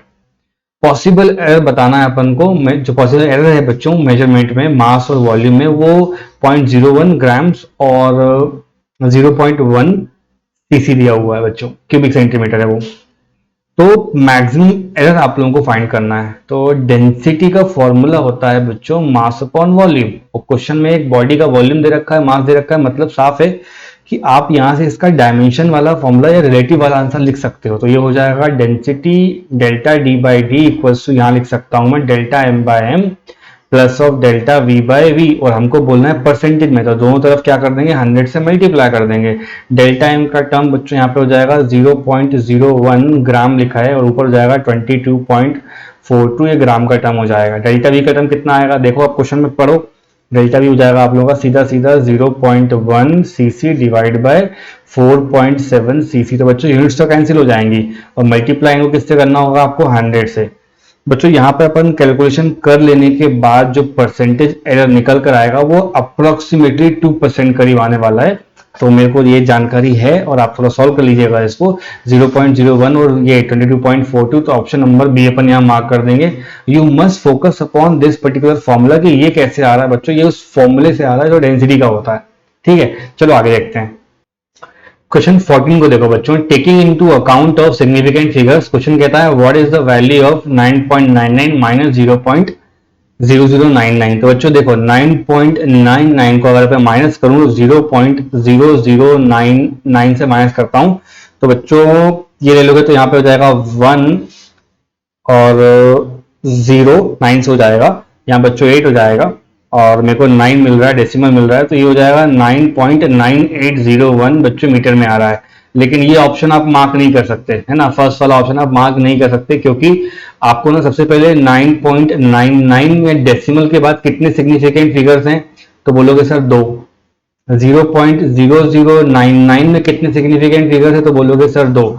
तो आंसर में भी डेसिमल के बाद उतने ही सिग्निफिकेंट फिगर्स होने चाहिए। तो पहले वाले में देखो 4 सिग्निफिकेंट फिगर्स हैं, दूसरे वाले में बच्चों 2 सिग्निफिकेंट फिगर्स हैं, तीसरे वाले में 3 सिग्निफिकेंट फिगर्स हैं, और फोर्थ ऑप्शन में बच्चों 4 सिग्निफिकेंट फिगर्स हैं, तो 2 ही होना चाहिए, तो ऑप्शन नंबर बी मार्क करेंगे। ये याद रख लो कि आफ्टर डेसिमल, मैं वो पॉइंट लिख देता हूं, आप भी नोट्स बना रहे हो तो लिख लेना, after decimal the number of significant figure should be counted, उतना काउंट करके आंसर में वही मैच कराना होता है। तो आंसर इज नॉट 9.9801, बच्चों आपका आंसर कितना हो जाएगा 9.98, तो ये आपका आंसर होना चाहिए 9.98 मीटर एज पर सिग्निफिकेंट फिगर्स। ओके, 15 क्वेश्चन में स्ट्रेस के डायमेंशन पूछे हैं, तो बच्चों स्ट्रेस अपना चैप्टर इलास्टिसिटी का टॉपिक है, तो यहां हो जाएगा स्ट्रेस का मतलब होता है रिस्टोरिंग वाला फोर्स पर यूनिट एरिया। अगर आप लोगों को प्रेशर के डायमेंशन आते हैं तो बच्चों डायरेक्टली लिख सकते हो, फोर्स का होता है mlt-2, एरिया होता है L2, इसको सॉल्व करोगे तो ml-1 t-2, option number D solve करेंगे, और ये बहुत ही रिसेंट का क्वेश्चन है। ठीक है, प्रॉब्लम 16 में कहता है कौन से पेयर की क्वांटिटी के सेम डायमेंशंस होंगे, तो बच्चों इंपल्स और सरफेस टेंशन, तो पहले ऑप्शन नंबर ए चेक कर लेते हैं। इंपल्स का फॉर्मूला होता है फोर्स इनटू टाइम, और सरफेस टेंशन का फॉर्मूला होता है बच्चों फोर्स पर यूनिट लेंथ, तो ये तो नहीं आने वाला, तो ये तो ऑप्शन गलत होगा। एंगुलर मोमेंटम और वर्क, तो एंगुलर मोमेंटम का फॉर्मूला होता है m into V into R, और वर्क का फॉर्मूला होता है फोर्स इंटू डिस्प्लेसमेंट। बच्चों इसको निकाल कर आप चेक कर सकते हो चाहो तो। ठीक है, तो एल के कितने होंगे डायमेंशन, ऑप्शन नंबर बी पढ़वाया जा रहा है तो एल के डायमेंशन हो जाएंगे आपके पास मास के लिए m, स्पीड के लिए एल टी माइनस वन और यहाँ हो जाएगा एल। तो आंसर आ रहा है M L two T minus one, और राइट साइड में वर्क का हमको पता होता है M L two T minus two होता है। तो ये भी ऑप्शन बच्चों गलत आ रहा, ऑप्शन बी भी गलत होगा। वर्क और टॉर्क के बारे में पढ़ लेते हैं। तो ऑप्शन नंबर सी, वर्क का डायमेंशन बच्चों सबको मालूम होता है, फोर्स इंटू डिस्प्लेसमेंट होता है। तो फोर्स के लिए M L T minus two करते हैं, डिस्प्लेसमेंट के लिए बच्चों एल करते हैं। तो कलेक्टिवली कितना आ गया answer, M L two T minus two आ गया। और टॉर्क का फॉर्मूला टाउ, इसको R इंटू एफ करते हैं। फॉर्मूला भले कुछ भी हो, डेफिनेशन भले कुछ भी हो, डायमेंशन तो उसका कम से कम वही आ रहा है ना, M L two T minus two. तो बच्चों सी ऑप्शन सही बैठ गया हमारा, और ऑप्शन नंबर सी होगा बिल्कुल सही, ये सेम डायमेंशन आ रहे हैं। ठीक है, क्वेश्चन 17 बच्चों ईएम वेव का एक बेसिक सा फॉर्मूला है। अकॉर्डिंग टू मैक्सवेल, हम जब पढ़ते हैं ईएम वेव तो वहां मालूम पड़ता है स्पीड ऑफ लाइट का फॉर्मूला होता है 1/√, के अंदर म्यू नॉट और एप्सिलॉन नॉट। तो अलग अलग से आपको म्यू नॉट एप्सिलॉन पढ़ने की कोई जरूरत थोड़ी ना है बच्चों, आपको सिर्फ फॉर्मूला दिमाग में याद रखना है कि कभी 1/म्यू नॉट एप्सिलॉन आ गया रूट के अंदर, तो इसका यही मतलब होगा कि म्यू नॉट लिखा है, एप्सिलॉन नॉट लिखा है, इन दोनों की पावर में -1/2 लिखा है, जो आपसे क्वेश्चन पूछा गया है। तो कहने का मतलब है स्पीड ऑफ लाइट के डायमेंशन होते हैं, वही आपका आंसर आ जाएगा। इतनी टेंशन काय को लेना है अपन को। तो ऑप्शन नंबर सी मार्क करके अपन आगे बढ़ जाएंगे। ठीक है बच्चों, प्रॉब्लम 18 के अंदर कहता है डायमेंशन पता करना है इस क्वांटिटी के, 1/2 एप्सिलॉन नॉट लिखा हो, इलेक्ट्रिक फील्ड का स्क्वायर है, वहां पे परमिटिविटी है और ये इलेक्ट्रिक फील्ड है। बच्चों हम लोग जब ईएम वेव का टॉपिक पढ़ते हैं ना, तो वहां पे इलेक्ट्रिक फील्ड ऐसे जा रही होती है, मैग्नेटिक फील्ड कुछ इस तरह निकल रही होती है। तो बच्चे लोग एनर्जी डिवाइड बाय वॉल्यूम, इसको छोटा वाला यू कहते हैं, जिसका मतलब होता है एनर्जी डेंसिटी। ध्यान रखें आप लोग, एनर्जी डेंसिटी, या कोई बच्चा कैपेसिटर चैप्टर से भी ये बात बोल सकता है कि सर जी कैपेसिटर चैप्टर में इलेक्ट्रिक फील्ड का जो एनर्जी आता है डेंसिटी, वो छोटा वाला यू होता है, उसको बड़ा वाला यू डिवाइड बाय वॉल्यूम बोलते हैं, और फॉर्मूला होता है उसका 1/2 एप्सिलॉन, और यहाँ होता है ई का स्क्वायर। ईएम वेव में यहाँ पे आरएमएस का स्क्वायर लिखना पड़ता है, उससे इतना डिबेट मत करो अभी आप लोग। इसका पूछा है डायमेंशन आपसे, तो उसका डायमेंशन बच्चों एनर्जी अपन वॉल्यूम की होंगे, और यही आपका आंसर है। तो एनर्जी का फॉर्मूला होता है M L two T minus two, और वॉल्यूम का हो जाता है बच्चों length into length into length, मतलब लेंथ का क्यूब। इसको सॉल्व कर लोगे तो m1 हो जाएगा, l माइनस बच्चों l-1 हो जाएगा, माइनस के ऊपर जाके 2 है ना वहां पे, तो -1, और यहाँ हो जाएगा t-2। तो हमें ये ऑप्शन मार्क करना चाहिए, m1 l1 t-2 बच्चों, हाँ l-1 t-2। तो ऑप्शन नंबर बी आपको मार्क करना है। ध्यान रखें छोटे वाले u का मतलब होता है एनर्जी, नहीं एनर्जी डेंसिटी। ठीक है, इस बात का ध्यान रखोगे, कभी गलती नहीं हुई क्वेश्चन में। और अगर कोई पूछता है कि सर ये मैग्नेटिक वाले से क्या होगा एनर्जी, तो वो होता है 1/2 b स्क्वायर बाय म्यू, इसका म्यू होगा और यहाँ पे यू लिखा हुआ है। ठीक है, ये भी एक फॉर्मूला होता है बच्चों, बी आर एम एस। हम बात करें चैप्टर ईएम वेव की। ओके, क्वेश्चन 19 में कहता है कि डायमेंशन बच्चों किस फिजिकल क्वांटिटी के इस पैटर्न में होंगे। तो देखो हम किसी भी क्वांटिटी के डायमेंशन कैसे बताते हैं, हम लिखते हैं एम ए, एल का बी लिखते हैं और टी का सी लिखते हैं। तो देखो वेलोसिटी के डायमेंशन क्या होते हैं, तो बोलोगे सर जी एल टी -1 होता है। तो एल का मतलब है बच्चों बी की वैल्यू यहाँ पे 1 आनी चाहिए और सी की वैल्यू -1 आनी चाहिए। तो बच्चों बी की, तो ये ऑप्शन तो गलत हो गया। एक्सेलरेशन का डायमेंशन कितना होता है, तो बोलोगे सर एल टी -2 होता है। तो यहाँ पे बी की वैल्यू 1 होगी और सी की वैल्यू -2 होगी, ये भी ऑप्शन गलत होता है। फोर्स का बच्चों m1 ऐसे करके होता है ना, फोर्स का डायमेंशन पता होगा आप लोगों को, mlt-2। तो बच्चों ये 1 आना चाहिए तब बात बनेगी, mlt-, ये भी गलत हो रहा है बच्चों। लास्ट वाला आप चेक करिए थोड़ा अच्छे से। तो प्रेशर का फॉर्मूला होता है फोर्स अपॉन एरिया, इसी को अपन लिख सकते हैं mlt-2, एरिया का मतलब होता है एल का स्क्वायर। सॉल्व कर लोगे तो हो जाएगा m1 l-1 t-2। बच्चों ये सारी पावरें यहाँ पे लिखी हुई हैं, ऑप्शन नंबर डी आगे मार्क करके आगे बढ़ जाएंगे। ये क्वेश्चन सिर्फ कंपेयर करने का था, जहां पे आपको यूनिट्स को कंपेयर करना था, दैट्स इट, इससे ज्यादा मत सोचिए आप लोग।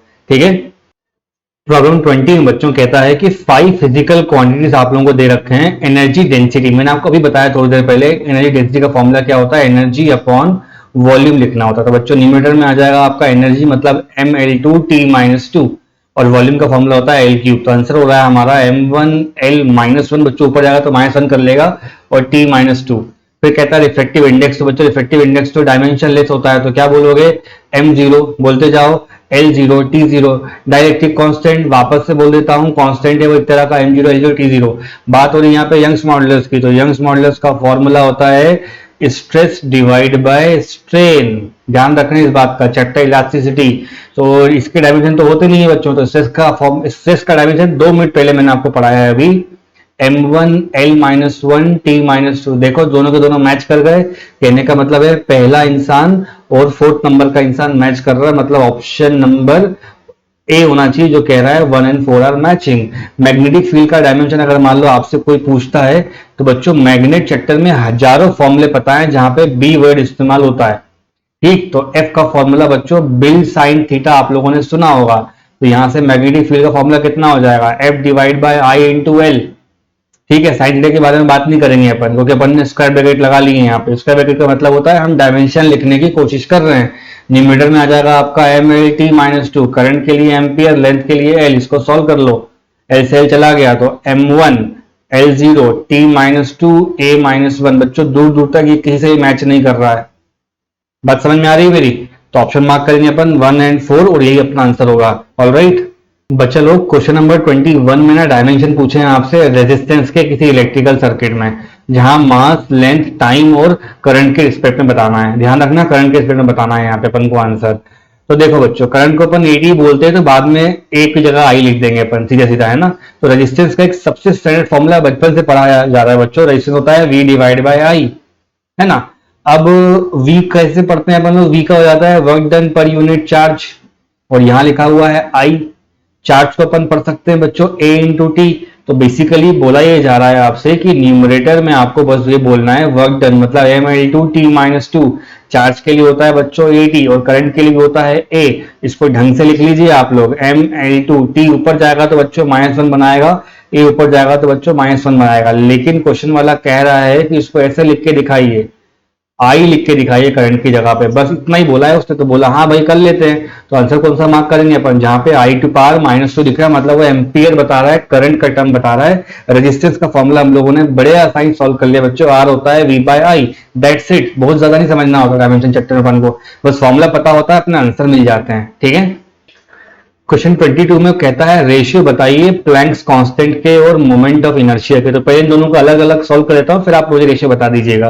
बच्चों एक बहुत ही सिंपल फॉर्मूला होता है एटॉमिक स्ट्रक्चर का, जो कहता है E equals to H into nu होता है। तो यहां से H कितना मिल जाएगा, तो बोलोगे sir E divide by new कर लीजिए, उसमें क्या ही परेशानी होनी चाहिए आपको। ये हो जाएगा ml2t-2, और फ्रीक्वेंसी के लिए बच्चे लोग t-1। ये जब तक ऊपर जाएगी तो आपका H का फॉर्मूला आ जाएगा ml2t-1, क्योंकि ये +1 बनाएगा बच्चों ऊपर जाकर। इतना आना चाहिए समझ में अपने बच्चों को। ठीक है, ये हो गया अपना डायमेंशन। फिर ये मोमेंट ऑफ इनर्शिया, तो दुनिया में कोई भी इनर्शिया लोगे आप 2/5, 2/3 mr², बच्चों वहां पे mr² की टर्म तो आनी ही है ना। इसका डायमेंशन कितने हो जाएंगे, इसका डायमेंशन जाएंगे m इंटू L2 t⁻0 हो जाएगा। इन दोनों को डिवाइड मारते ही आपको दिख रहा होगा कि ये t⁻1 पे ज्यादा मिल रहा है, तो h बाय आई का अगर डिवाइड करेंगे तो बच्चों t⁻1 आएगा, जो पक्की बात है फ्रीक्वेंसी का होता है। तो ऑप्शन नंबर बी मार्क कर लो। इतना ज्यादा क्या सोचना है इस क्वेश्चन में। The ratio of moment of inertia of Planck's constant to the moment of inertia, मतलब दोनों का रेशियो बच्चों वो होता है frequency, that's it. t⁻1 frequency के लिए होता है, ये बात हम बहुत अच्छे से जानते हैं। ठीक है बच्चों, क्वेश्चन 23 में बच्चों आप लोगों को ना ग्रेविटेशनल कांस्टेंट के बारे में बताना है, और ये दो बार पूछा जा चुका है क्वेश्चन है। तो बच्चों हमको ग्रेविटी चैप्टर से मालूम होता है कि स्टैंडर्ड सा formula, force between two particles जिनके मास कितने होते हैं m1 और m2 and they are separated by a distance of r। तो आप बोलते हो बड़ा वाला g पहला मास दूसरा मास डिवाइड बाय r का स्क्वायर। बच्चों इसको g के सॉल्व कर दोगे तो क्या हो जाएगा, fr² डिवाइड बाय, यहाँ पे मैंने लिखा है m1 और m2, इन सबके आसपास आप लगा दीजिए स्क्वायर ब्रैकेट और आंसर देख लीजिए। तो फोर्स के लिए तो हो जाएगा mlt-2, और डिस्टेंस के लिए कितना हो जाएगा बच्चों L का स्क्वायर। नीचे बच्चों एक मास होगा पहले वाले के लिए और दूसरा मास होगा दूसरे वाले के लिए। m से m को हटा दीजिए और ढंग से लिख लीजिए इसको, तो m-1 हो जाएगा। L1 और 1 कितना हो जाएंगे, 1 और 2 मिलकर 3 बन जाएंगे, और ये आपका आंसर है बच्चों m-1। देखते हैं m-1 L⁻³ और ये 3 बच्चों, ऑप्शन नंबर ए मिल रहा है, ये होना चाहिए आंसर। ठीक है, बस अपन को फॉर्मूला पता है, अपन क्वेश्चन आगे कर ले जाएंगे, ज्यादा इसमें टेंशन लेने की बातें नहीं होती है। ठीक है, क्वेश्चन 24 में कहता है प्लैंक कांस्टेंट के डायमेंशन किससे मैच करते हैं। तो बच्चों फॉर्मूला होता है प्लैंक कांस्टेंट का E equals to H into nu. तो न्यू के टर्म में आ जाएगा तो एनर्जी से तो मैच करेगा नहीं वो, तो पहले पर एच का निकाल लेते हैं और फिर मोमेंटम इससे कंपेयर करके चेक कर लेंगे। तो एच का फॉर्मूला हो जाएगा energy divide by new. Energy का फॉर्मूला होता है बच्चों ml2t-2 और ये हो जाएगा t-1। ढंग से इसको स्क्वायर ब्रैकेट में डाल दीजिए। तो एच का डायमेंशन कितने आ गए, ये हो जाएगा ml2t-1। मोमेंटम का डायमेंशन क्या होता है, तो बोलोगे मोमेंटम का मास इनटू वेलोसिटी होता है, तो हो जाएगा mlt-1। मतलब ये गलत है। एंगल पे मोमेंटम कितना होता है, तो बोलोगे sir m into V into R होता है, तो mlt-1 और डिस्टेंस से बच्चों एक एल और आ जाएगा, ये है इसका आंसर। तो ये बच्चों देखो कोइंसिडेंटली बराबर मिल रहा है।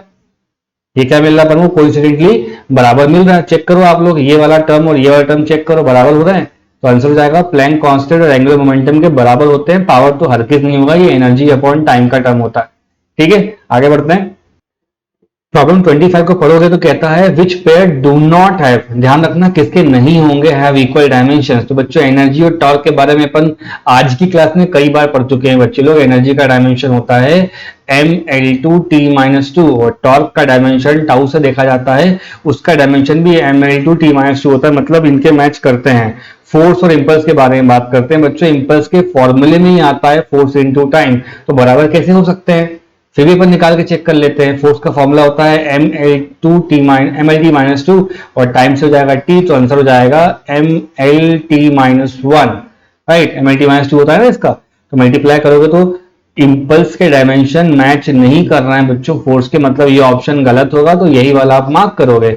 एंगुलर मोमेंटम और प्लैंक कांस्टेंट बच्चों अभी एक पेज पहले मैंने आपको बताया कि दोनों के दोनों बराबर होते हैं, तो इसमें अपन बार बार डिबेट नहीं करेंगे, ये भी मैच करने चाहिए आपके आंसर में। इलास्टिक मॉड्यूलाई और प्रेशर में आपको समझा देता हूं बच्चों। यंग्स मॉड्यूलस का ऊपर फॉर्मूला होता है स्ट्रेस, नीचे लिखा होता है स्ट्रेन। तो जैसे स्क्वायर ब्रैकेट लगाओगे तो स्ट्रेन तो किसी काम का नहीं है, लेकिन स्ट्रेस के बारे में बात करें तो ये होता है फोर्स अपॉन एरिया का टर्म। और गामा फोर्स कौन सा होता है, रिस्टोरिंग। और छोटी क्लास में अपन अगर प्रेशर के बारे में पढ़ेंगे तो वो भी कितना होता है, फोर्स अपॉन एरिया। इतना थ्योरी में ध्यान मत दीजिए, डायमेंशन पे ध्यान दोगे, दोनों के दोनों डायमेंशन बराबर हो जाएंगे। मतलब मॉड्यूलस और बच्चों फोर्स का डायमेंशन बराबर होता, फोर्स नहीं प्रेशर का डायमेंशन बराबर होता है, तो ये दोनों सब बराबर होंगे। मतलब ये ऑप्शन भी गलत होना चाहिए। ठीक है, कौन सा ऑप्शन मार्क करोगे आप लोग, ऑप्शन नंबर बी से जाएंगे हम लोग यहाँ पर। और ये मॉड्यूलस लिखा हुआ है, इसको मॉड्यूलाई भी बोलते हैं बच्चों, इसको ई से भी देखा जाता है। न्यूमरेटर में स्ट्रेस होता है और डिनोमिनेटर में यहाँ पर क्या आ जाता है, स्ट्रेन। ये अपन को आना चाहिए। चलिए आगे देखते हैं। 26 क्वेश्चन में कहता है डायमेंशन इंपल्स के और किसके बराबर होंगे। तो इंपल्स के डायमेंशन अभी 2 मिनट पहले अपन ने पढ़े, फोर्स इनटू टाइम के बराबर होते हैं। जैसे इनके आसपास स्क्वायर ब्रैकेट लगाओगे तो मिल जाएगा mlt-1। राइट बच्चों, तो प्रेशर के बराबर तो हो नहीं सकता क्योंकि ये फोर्स अपॉन एरिया होता है, तो गलत हो गया ये। लीनियर मोमेंटम चेक कर सकते हो आप लोग, तो मोमेंटम का फॉर्मूला होता है p, छोटा वाला p लिखा है, मास इनटू वेलोसिटी। तो mlt-1 बच्चों ये मैच कर चुका है, तो ऑप्शन नंबर बी आपका सही होगा। इंपल्स फोर्स के बराबर होता नहीं और एंगुलर मोमेंटम के बराबर भी नहीं आएगा, ये अपन ने अभी 2 मिनट पहले चेक करा है। एंगुलर मोमेंटम का फॉर्मूला होता है m into V into R, आप निकाल लीजिएगा। और फोर्स का फॉर्मूला पूरा देश जानता है ml2t-2। राइट, कहीं से मैच नहीं कर रहे हैं, ऑप्शन बी अपना करेक्ट होना चाहिए। ये क्वेश्चन इतना ही है बच्चों। प्रॉब्लम 27 में कहता है which of the following dimension will have the same dimension of that of time. मैंने ये लेक्चर शुरू किया था, आपको बताया था स्टार्टिंग के पॉइंट में ही कि जो टाइम के डायमेंशन होते हैं ना बच्चों लोग, वो 1 अपॉन फ्रीक्वेंसी के डायमेंशन हो सकते हैं। कहीं कहीं पे वो हाफ लाइफ के टाइम कांस्टेंट हो सकते हैं, कहीं कहीं पे वो CR सर्किट के बराबर होते हैं और कहीं कहीं पे L/R के बराबर होते हैं। तो इस क्वेश्चन में जो जो ऑप्शन मैच कर रहे हैं उनको मैच करवा लीजिए। L/R बच्चों ऑप्शन नंबर 1 में दिख रहा है। L इज इंडक्टेंस, L क्या होता है बच्चा लोग, इंडक्टेंस, और ये होता है रेजिस्टेंस। तो एग्जाम हॉल में इन दोनों का निकालते मत बैठ जाना, ये एक लाइन अपने नोट्स कॉपी में लिख लो कि इसको भी अपन टाइम का डायमेंशन बोलते हैं बच्चों, इससे ज्यादा नहीं सोचना है अपन को। ठीक है, RC की डायमेंशन, L/R का डायमेंशन, टाउ मतलब हाफ कांस्टेंट, डीके वगैरह इन सब की बात हो रही है। Time, half life, mean life की भी टाइम में आएगी, 1/फ्रीक्वेंसी, और यहाँ पर टाइम लिखा हुआ है, इतना अपन को आना चाहिए। सेम बात बच्चों 28 क्वेश्चन में हो जा रही है, यहाँ पे आप चेक करके देखेंगे तो मिल जाएगा। क्वेश्चन 28 में बच्चों आपसे RC के डायमेंशन पूछे हैं सामने वाले ने। अब ध्यान रखें कि मैंने आपको फिर से वही बात समझाई है कि जो भी टाइम के डायमेंशन होते हैं बच्चों वो RC के बराबर होते हैं और L/R के होते हैं। तो इस सेम क्वेश्चन में आपको RC के डायमेंशन पूछ लिए हैं इसने, तो R इंटू C के डायमेंशन एग्जैक्टली बच्चों टाइम के बराबर होंगे। Square of time, inverse of time, square inverse हो ही नहीं सकता। आप रेजिस्टेंस और कैपेसिटेंस को मल्टीप्लाई करेंगे, केवल टाइम बचेगा। एग्जाम हॉल में इसको मल्टीप्लाई करके देखने मत लग जाना, ये 12th की इलेक्ट्रोमैग्नेट से पूछी गई चीज है और ये इंडक्टर ईएमआई की बात हो रही है। तो एल बाय आर और आर इंटू सी अपने पास मालूम होना चाहिए। आर बच्चे लोग यहाँ पे रेजिस्टेंस का काम कर रहा है और सी यहाँ पर कैपेसिटेंस का काम कर रहा है। ठीक है, आगे देखते हैं। क्वेश्चन 29 में कहता है कि डायमेंशंस ऑफ प्रेशर के बारे में बात करना है। तो बच्चों प्रेशर का फॉर्मूला होता है force upon area, which says that M L T minus two, M L T minus two कहते हैं और ये हो जाता है L2। सॉल्व कर लोगे तो बच्चों L माइनस 1 का टर्म आएगा, T माइनस 2 का टर्म आएगा। ऑप्शन नंबर बी मार्क करना है, ये बहुत ही बेसिक क्वेश्चन है। बच्चे लोग क्वेश्चन नंबर 30 में कहता है ये which of the following quantities, किसी एक क्वांटिटी के पास डिफरेंट डायमेंशन है बाकी तीनों से। ओके, तो ऑप्शन ए कहता है एनर्जी पर यूनिट वॉल्यूम। तो बच्चों पहले वाले को चेक कर लेते हैं अपन। एनर्जी अपॉन वॉल्यूम के बारे में बात कर रहा है, मतलब एनर्जी डेंसिटी के बारे में बात कर रहा है। तो ऊपर आना चाहिए बच्चों ml2 t-2 और वॉल्यूम के लिए अपन लिख लेते हैं एल का क्यूब। इसको सॉल्व कर लो ढंग से आप लोग। 3 के ऊपर जाएगा तो -3 बनाएगा, तो m1 l-1 और ये हो जाएगा -2। ऑप्शन नंबर बी, क्वेश्चन कहता है फोर्स पर यूनिट एरिया, तो मतलब फोर्स लिखना है, नीचे एरिया लिखना है बच्चों। ये हो जाएगा mlt-2, नीचे L2 आ जाएगा। बच्चे लोग ये भी M1, देखो दोनों मैच कर रहे हैं। थर्ड वाले के बारे में बात करते हैं। Product of voltage and charge per unit volume. तो वोल्टेज का मतलब volt into charge per unit volume का टर्म। तो वोल्टेज तो अपने आप में क्या होता है, वर्क डन अपॉन चार्ज होता है, इनटू चार्ज करना है, और यहाँ पे क्या होना चाहिए, वॉल्यूम होना चाहिए। तो कहने का मतलब है चार्ज से चार्ज चला जाएगा बच्चों। वर्क डन का फॉर्मूला होता है ml2 t-2, नीचे वॉल्यूम के नाम पे क्यू आ जाएगा। इनडायरेक्टली ये भी बच्चों ऊपर जाने के बाद -1 बनाएगा। मतलब कहने का है ये मतलब है कि भाई साहब यहाँ पे ना तीनों के ऑप्शन मैच कर रहे हैं। लास्ट बचता है अपने पास एंगल पे मोमेंटम। तो एंगल पे मोमेंटम का ना फॉर्मूला पता होना चाहिए। तो फॉर्मूला होता है इसका mvr। m से आएगा बच्चा लोग बड़ा वाला m, स्पीड से आएगा LT-1 और r से हो जाएगा आपका l। इसको सॉल्व कर लो तो m1 L2 T-1 आ रहा है और यही गड़बड़ कर रहा है बच्चों, इसलिए ये गलत है, मतलब यही आपका आंसर होना चाहिए।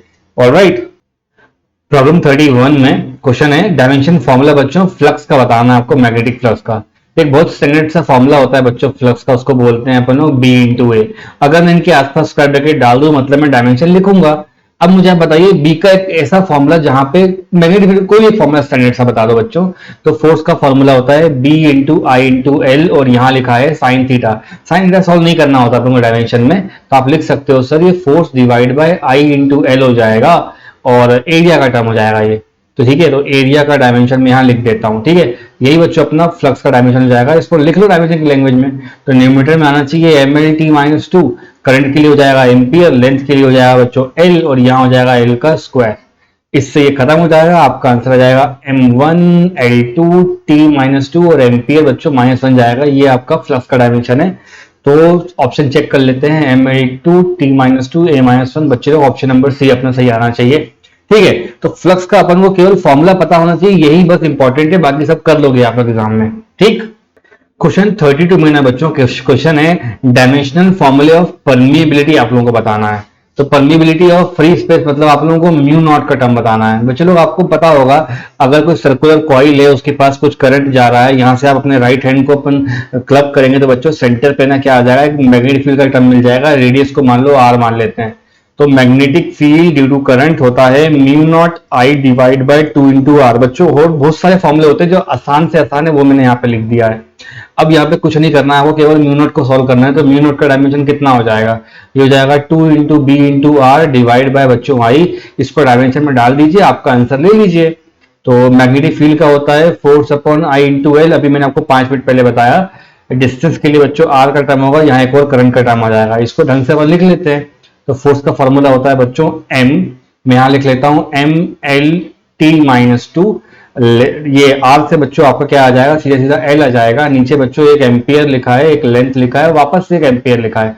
तो लेंथ से लेंथ को कट कर दो तो ये हो जाएगा mlt-2 बच्चों a-2। ये ऑप्शन आप मैच करा लीजिए, यही आपके म्यू नॉट के ऑप्शन होंगे। तो बच्चों ये मुझे दिख रहा है ऑप्शन नंबर ए के अंदर, वही मार्क कर देता हूं। आगे देखते हैं। क्वेश्चन 33 में कहता है न्यूटन ने अपन को विस्कस फोर्स का फॉर्मूला दे रखा है बच्चों। और ये ग्रेडियंट वगैरह से आता है, तो आपको पता होगा कि मान लो लोअर वाली लेयर है, एक और लेयर होगी बच्चों, एक और लेयर इस तरह से बनती है, तो एक जगह अगर v आता है तो अगले पे क्या आ जाता है, v प्लस डेल्टा v का टर्म आता है, और वहां तक की डिस्टेंस अगर y है तो डिस्टेंस कितना हो जाएगा बच्चों, ये z के फॉर्म में बोला है, z मान लेते हैं, इसको डेल्टा ऑफ z कर लेते हैं, ठीक है। तो जो ग्रेडियंट होता है, वेलोसिटी का जो ग्रेडियंट है वो आपको पता होता है कि चेंज होगा स्पीड में divide by change in distance. तो यही बात यहाँ पे लिखी हुई है, देखो फॉर्मूले के अंदर ईटा लिखा हुआ है, फोर्स लिखा हुआ है, ए इज एरिया। तो समझ लो कि दो आपके पास लेयर्स होते हैं, इन्हीं दोनों लेयर्स में से एक अगर आगे जा रहा होता है तो इस पे ड्रैग करके फोर्स लग रहा होता है, जिसको अपन बोलते हैं बच्चा लोग विस्कस फोर्स। ये बेसिकली विस्कोसिटी चैप्टर से क्वेश्चन पूछा गया है, इसका चैप्टर नहीं है, इसका टॉपिक है हमारा फ्लूइड मैकेनिक्स में। ईटा कांस्टेंट है, आप लोगों को डायमेंशन फॉर्मूला बताना है ईटा का, तो पहले मैं लिख देता हूं। ईटा होगा बच्चों यहाँ पे कोएफिशिएंट ऑफ, ठीक है, कोएफिशिएंट ऑफ विस्कोसिटी। ईटा क्या हो जाएगा बच्चों लोग, कोएफिशिएंट ऑफ विस्कोसिटी हो जाएगा। तो ये फॉर्मूला लिख लेते हैं, उसी से आंसर मिल जाएगा अपना। ये होता है माइनस ईटा ए, ये हो जाएगा delta we divide by delta Z. ध्यान रखना ये स्पीड के डायमेंशन होंगे और डेल्टा जेड किसके डायमेंशन हो जाएंगे, डिस्टेंस के। अगर आप फॉर्मूला रीड करना जान गए बच्चों, फॉर्मूला रीड करें तो बड़ा ही आसान हो जाएगा वहां समझना। मैं यहाँ से ईटा अगर लिखना चाहूंगा डायमेंशन की लैंग्वेज में तो क्या हो जाएगा बच्चों, एफ डिवाइड बाय ए हो जाएगा, ए नीचे आ जाएगा, मल्टीप्लाई करके delta Z by delta we के डायमेंशन आ जाएंगे, यही तो आंसर होना चाहिए। तो न्यूमरेटर हो जाएगा M L T minus two, area के लिए क्या हो जाएगा एल का स्क्वायर, और डेल्टा जेड मतलब एल, और यहाँ हो जाएगा एल टी माइनस वन। इतना आपको समझ में आना चाहिए। तो इस एल से इस एल को कैंसिल कर देते हैं, ये ऊपर जाएगा तो बच्चों लोग एम एल माइनस वन, क्योंकि टू लिखा है तो ऊपर जाके माइनस टू बनाएगा तो हो जाएगा माइनस वन, और ये टर्म बच्चों जाके ये हो जाएगा प्लस का वन, तो ये हो जाएगा हमारे हिसाब से M L minus one T minus one. तो ये हो जाएगा तुम्हारा ईटा का डायमेंशन। ऑप्शन वगैरह मैच कर लीजिए तो साफ साफ दिख रहा होगा आपको, ऑप्शन नंबर डी मिलना चाहिए, M L minus one T minus one. बच्चों ये हमारा भी आ रहा है, सिर्फ फॉर्मूला आपको रीड करना चाहिए, आपका आंसर भले बहुत आसानी से मिल जाएगा, इस बात का हमेशा ध्यान रखा करो, ठीक है। 34 क्वेश्चन बच्चों कहता है कि डायमेंशनल फॉर्मूला आप लोगों को सेल्फ इंडक्टेंस का बताना है। बच्चों कई सारे क्वेश्चंस अपन लोग जानते हैं जहां फॉर्मूले में ना सेल्फ इंडक्टेंस आता है। जैसे मान लो कोई कॉइल है और वहां पर अपन अगर करंट को चेंज करते हैं, मान लो करंट चल के जा रहा है और अपन ने यहाँ पर D I by D T का टर्म कर दिया नॉट इक्वल टू जीरो, तो आप बोलोगे सर यहाँ पर ना एक ईएमएफ जनरेट करता है जिसका फॉर्मूला होता है negative L D I divide by D T. इसको एल के रिस्पेक्ट में सॉल्व कर लीजिए बच्चों आप, तो एल हो जाएगा यहाँ से ई लिखा रहेगा बच्चों, और नीचे आ जाएगा इसके D I divide by D T. आप लोगों को डिफरेंशियल टर्म से इतना घबराना नहीं है बच्चों, आपको सिर्फ ना डायमेंशन लिखना है। तो ए में बेसिकली एक तरह का वोल्ट का टर्म होता है, वोल्ट का फॉर्मूला होता है वर्क डन अपॉन चार्ज, और नीचे आ रहा है बच्चों आपके पास D I by D T. ध्यान रखें इस बात का सर क्या कहना चाह रहे हैं। तो वर्क के लिए अपन क्या लिखते हैं M L T minus two, charge के लिए बच्चों होता है ए इंटू टी, करंट के लिए हो जाएगा ए और नीचे हो जाएगा टी, तो टी से टी चला जाएगा बच्चों आपका, तो आंसर हो जाएगा m1, और वर्क का होता है बच्चों ml2, तो यहाँ पे ml2 t माइनस टू हो जाएगा, और ए भी बच्चों माइनस टू हो जाएगा। तो ये मेरे पास क्या आ रहे हैं इंडक्टेंस के फॉर्मूले। इंडक्टेंस बोलो सेल्फ इंडक्टेंस बोलो, वहां पर बात एक ही रहेगी बिकॉज अपन डायमेंशंस पढ़ रहे हैं। तो ml2 t माइनस टू और a माइनस टू कहाँ दिख रहा है बच्चों, ml2 t minus two a minus two, option number C इसका करेक्ट होगा। आपको कोई डायमेंशन निकालना है बच्चों तो आपको उसका ना कोई भी रिलेटेड एक फॉर्मूला पता होना चाहिए, तो मैंने फिलहाल ये फॉर्मूला यूज करा है। आप लोग इसको ऐसे भी इस्तेमाल कर सकते हो, ये n फाई बराबर बच्चों एल आई, सुना होगा आप लोगों ने, n फाई बराबर एल आई होता है, मतलब ये phi equals to L I divide by N है ना, तो ये भी कर सकते हो बच्चों। मेरे को ये फॉर्मूला ज्यादा लग रहा था, मैंने ये वाला इस्तेमाल कर लिया। आप ध्यान रखें आगे से कि कोई फॉर्मूला अपन को पता है तो उसका आंसर मिल जाएगा, ठीक है। डायमेंशन फॉर्मूला टॉर्क का क्या हो सकता है, तो बच्चों टॉर्क एक बहुत ही रोटेशनल मतलब मोमेंट ऑफ फोर्स की वैल्यू होती है। तो मैं लिखता हूं मोमेंट ऑफ, यहां पर लिखा है बच्चा लोग फोर्स, मोमेंट ऑफ फोर्स को अपन जनरली टॉर्क कहते हैं। तो टॉर्क का फॉर्मूला होता है R vector into F vector. थोड़ा इसको ढंग से अगर अपन स्क्वायर ब्रैकेट में डाल देंगे तो आर से मिल जाएगा आपको एल, और फोर्स से मिल जाना चाहिए M L T minus two. इसको थोड़ा सॉल्व कर लो बच्चों, m1 हो जाएगा, l2 हो जाएगा और t माइनस टू हो जाएगा, इसको टॉर्क कहते हैं। तो ml2 t minus two option number A मुझे दिख रहा है। क्लियर कट क्वेश्चन है, क्लियर कट पूछा गया है, यही अपना आंसर होना चाहिए, राइट बच्चों। इन क्वेश्चन नंबर 36 हमसे कहता है कैपेसिटेंस और रेजिस्टेंस को सी को आर से बता रहे हैं, तो आरसी का क्या फॉर्मूला है। तो बच्चों आपको पता है इन आरसी या सी आर सर्किट जो टाइम कांस्टेंट होता है टाउ इक्वल्स टू बोलते हैं बच्चों टाइम कांस्टेंट। क्या होता है ये? Time constant, right. तो टाउ की वैल्यू होती है बच्चों आर इंटू सी। तो अगर इसके डायमेंशन को अपन से मांगता है तो टाउ के वही डायमेंशन हो जाएंगे जो आर इंटू सी के होते हैं। टाइम कांस्टेंट मतलब बच्चों टी हो जाएगा। तो आंसर हो जाएगा m0 l0। यहाँ टाइम लिखा हुआ है बच्चों, ये बेसिकली टाइम के डायमेंशन होंगे। और जिसको ये लग रहा है कि सर डायरेक्ट करके दे रहे हैं बच्चों, तो वहां पे मैं आर का अलग से कर देता हूँ, कैपेसिटेंस का अलग से कर देता हूँ, उसको मल्टीप्लाई भी करके दिखा दूंगा। तो आर का फॉर्मूला होता है बच्चों लोग v बाई आई, बचपन से जान रहे हैं अपन छोटी क्लास से। तो वोल्टेज को बोल सकते हो work done per unit charge, और यहाँ पे करंट का टर्म है। तो वर्क डन का फॉर्मूला क्या हो जाएगा? m इंटू टी माइनस 2, ठीक है। और चार्ज का होता है बच्चों a इंटू टी, और करंट से एक और a आ जाएगा। इसको ढंग से लिख लीजिए। तो रेजिस्टेंस का फॉर्मूला मिल रहा है हमको, m मिल रहा है बच्चों, L2 मिल रहा है। देखो यहाँ पे t ऊपर चला जाएगा तो कितना हो जाएगा? t माइनस 3 हो जाएगा, और a माइनस 2 होना चाहिए। ये अपना एक टर्म आ रहा है। बात करते हैं कैपेसिटेंस की, तो q बराबर c की सुना होगा आप लोगों ने, सुना ही होगा सब लोगों ने। यहाँ से c कितना हो जाएगा? q बाय v हो जाएगा। और v को अपन क्या कहते हैं बच्चों? v को कहते हैं वर्क डन अपॉन चार्ज। तो अपॉन चार्ज की जगह पे इस चार्ज को यहां से हटा करके आप क्या बोलोगे? सर ऊपर ही क्यों नहीं लिख लेते आप लोग? तो कैपेसिटी का जो फॉर्मूला हो जाएगा, है ना, वो क्या हो जाएगा?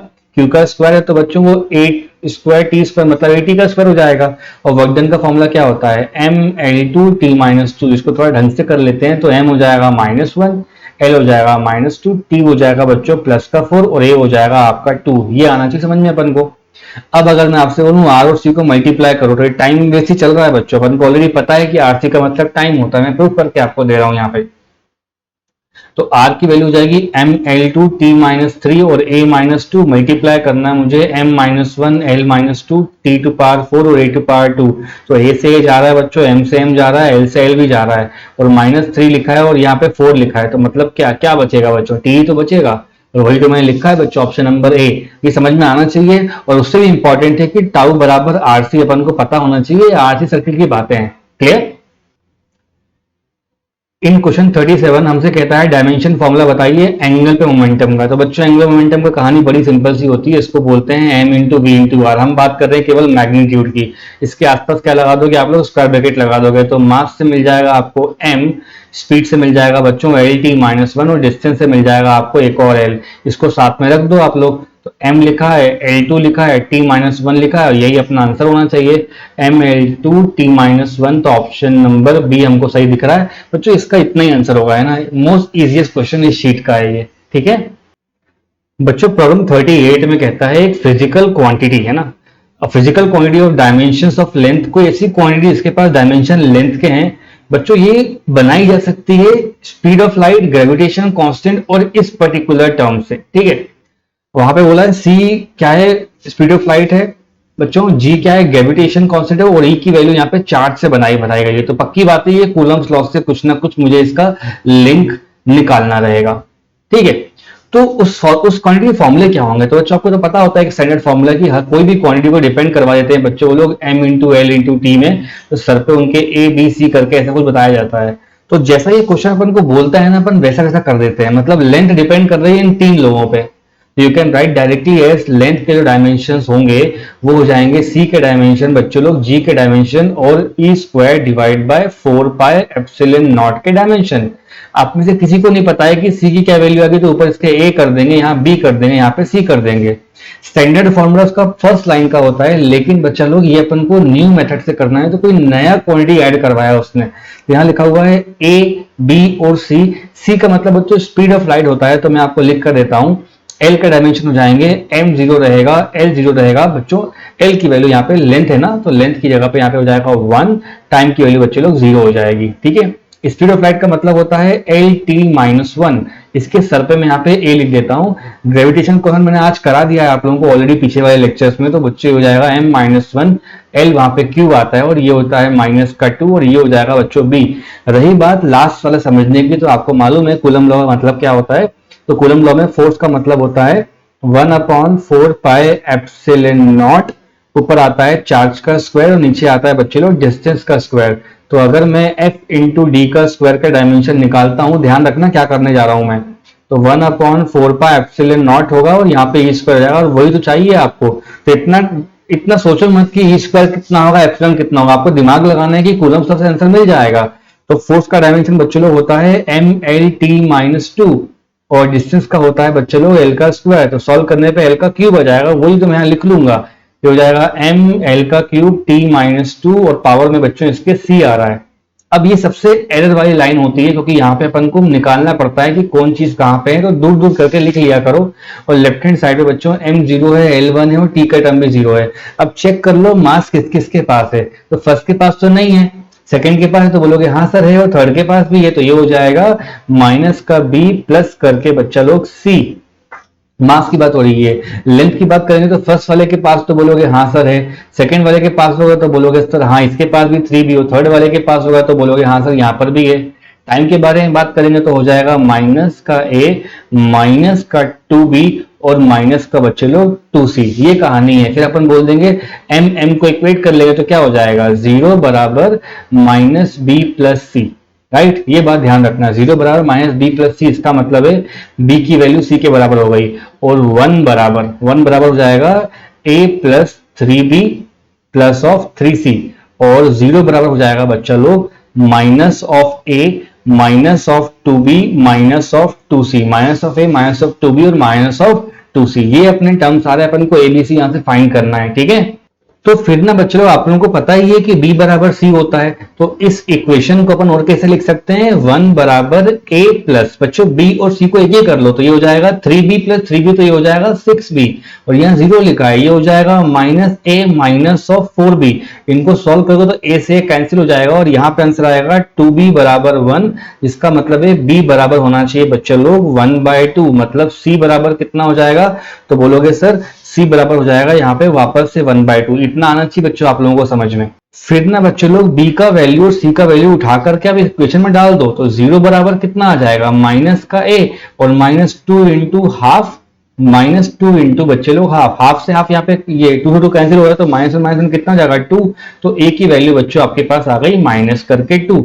A की वैल्यू -2 क्वेश्चन में डाल दो और बाकी दोनों वैल्यू को हाफ ऑफ कर दोगे तो आपको मिल जाएगा कि C की पावर -2 हो जाएगा बच्चों ये वाला टर्म, और बाकी दोनों की वैल्यू में हाफ ऑफ लिख रहा है, मतलब मुझे ऑप्शन नंबर डी मार्क करना चाहिए। थोड़ा लेंथी हो रहा है क्वेश्चन लेकिन अपन को बन गया है और अपन को आना चाहिए समझ में कि ऐसे क्वेश्चन बन सकते हैं। हम जनरली पढ़ते हैं तो बच्चों क्यों किसी MLT पर डिपेंड करता है और यहाँ पर ये नए 3 गिवन क्वांटिटी पर डिपेंड कर रहा है, तो ये ध्यान रखो आपको हमेशा बन जाएगा क्वेश्चन, ठीक है बच्चों। 39 क्वेश्चन में Planck constant, speed of light और ग्रेविटेशनल कांस्टेंट, इन तीनों को ना फंडामेंटल चूज कर लिया। मतलब आज हम लोगों को क्लास में ना Q बराबर M into L into T नहीं पढ़ करके कोई नई क्वांटिटी मतलब लेंथ को ऐसा पढ़ना है कि लेंथ डिपेंड कर रहा होगा H पे बच्चों, C पे बच्चों और G पे। आज इन 3 लोगों को अपन ने क्लास का मॉनिटर बना दिया है, तो मैंने यहाँ पे ABC डाल दिया इनके सर पे। अब बच्चों लोग आपको पता होगा कि L का डायमेंशन क्या होगा, तो बोलोगे सर जी हाँ मालूम है अपन को L का डायमेंशन, तो हो जाएगा M0 L1 T0, एक डायमेंशनलेस कांस्टेंट मिल जाएगा। यहाँ पे H का डायमेंशन पता होता है अपन को M1 L2 T-1 होता है, सर पे इसके मैं A लिख लेता हूँ। स्पीड ऑफ लाइट का मतलब होता है LT-1, सर पे B लिख लेता हूँ। ग्रेविटेशन कांस्टेंट का मालूम है बच्चों M-1 L2 L3 T-2 और ऊपर यहाँ पे बच्चों C आ रहा है। इसके बाद ही आपको सॉल्व करना होता है, तो M0 लिखा है, T1 लिखा है और L1 लिखा है बच्चों, T0 लिखा है। अब यहाँ पे ना थोड़ा थोड़ा गैप दे करके आप ऐसा लिख लिया करो, सबसे आसान तरीका है बच्चों ये समझने का, ठीक है। सबसे आसान तरीका ये देखने का कि M लिखा है, L लिखा है और T का टर्म लिखा हुआ है, ठीक है। अब बच्चों अच्छे बच्चे की तरह सबका वाइवा ले लो, कहाँ पे क्या मिल रहा है, तो M के सर पे बच्चों A दिखा है तो बोलोगे हाँ सर मिल रहा है, बाकी लास्ट वाले में मिल रहा है तो A माइनस C का टर्म होगा। लेंथ कहाँ कहाँ मिल रहा है, तो फर्स्ट वाले में देखो 2C लिखा हुआ, सेकंड वाले में बच्चों B लिखा हुआ और लास्ट वाले में मेरे पास यहाँ पे 3C लिखा होगा। टाइम कहाँ कहाँ मिल रहा है, तो बोलोगे -C फर्स्ट वाले के लिए, -B सेकंड वाले के लिए और -2C बच्चों ऐसे आ रहा है। अब इक्वेट कर देंगे, M को M से इक्वेट कर दो तो 0 बराबर आ जाएगा A-C, 1 बराबर बच्चों आ जाएगा आपका 2C plus B plus of 3C और 0 बराबर आ जाएगा आप लोगों का -C माइनस B माइनस में 2C। तो फर्स्ट इक्वेशन से ही मिल जाएगा A बराबर C, ऑलराइट। अब थोड़ा ध्यान दो, A बराबर C लिखा हुआ है बच्चों, तो जो फर्स्ट इक्वेशन है उसको आप कैसे ये इस वाले कैसे लिखोगे आप, तो लिखोगे 1 बराबर है ना A और C बच्चों बराबर है, तो 2A लिखा है और 3C लिखा है, तो A बराबर C का मतलब क्या हो जाएगा 3 और 2 को ऐड कर सकते हो आप, तो ये हो जाएगा 5C प्लस ऑफ B और यहाँ देखो 0 बराबर क्या हो जाएगा, ये हो जाएगा माइनस ए और माइनस 2c, तो कितना लिखूंगा यहाँ पे बच्चों, ये हो जाएगा माइनस का 3c और माइनस ऑफ b। इतना अपन को समझ में आना चाहिए। जैसे ही ऐड करोगे बच्चों ये कैंसिल हो जाएंगे, यहाँ पे जाएगा 2c बराबर 1, तो a बराबर c बराबर बच्चों दोनों की वैल्यू कितनी आ रही है, a/2 का टर्म आ रहा है। ओके, अब बच्चों a की वैल्यू 1/2 है और c की वैल्यू भी यहाँ पे 1/2 है, तो सॉल्व कर लेते हैं इसको अपन लोग। तो 0 बराबर कितना हो जाएगा, माइनस में 1/2 माइनस का b और माइनस 2 इंटू ये हो जाएगा 1/2, इससे कैंसिल होगा। तो एक और आधा कितना होता है, माइनस का 3/2 हो जाएगा। तो b की वैल्यू बच्चों आपकी आनी चाहिए नेगेटिव में 3/2। एक तरफ दूसरी तरफ चला जाएगा, ये तो माइनस का टर्म इधर प्लस का बन जाएगा, तो माइनस का ही मिल रहा है मुझे अल्टीमेटली। तो ये एक टर्म आ गया, बाकी दोनों टर्म आ गए।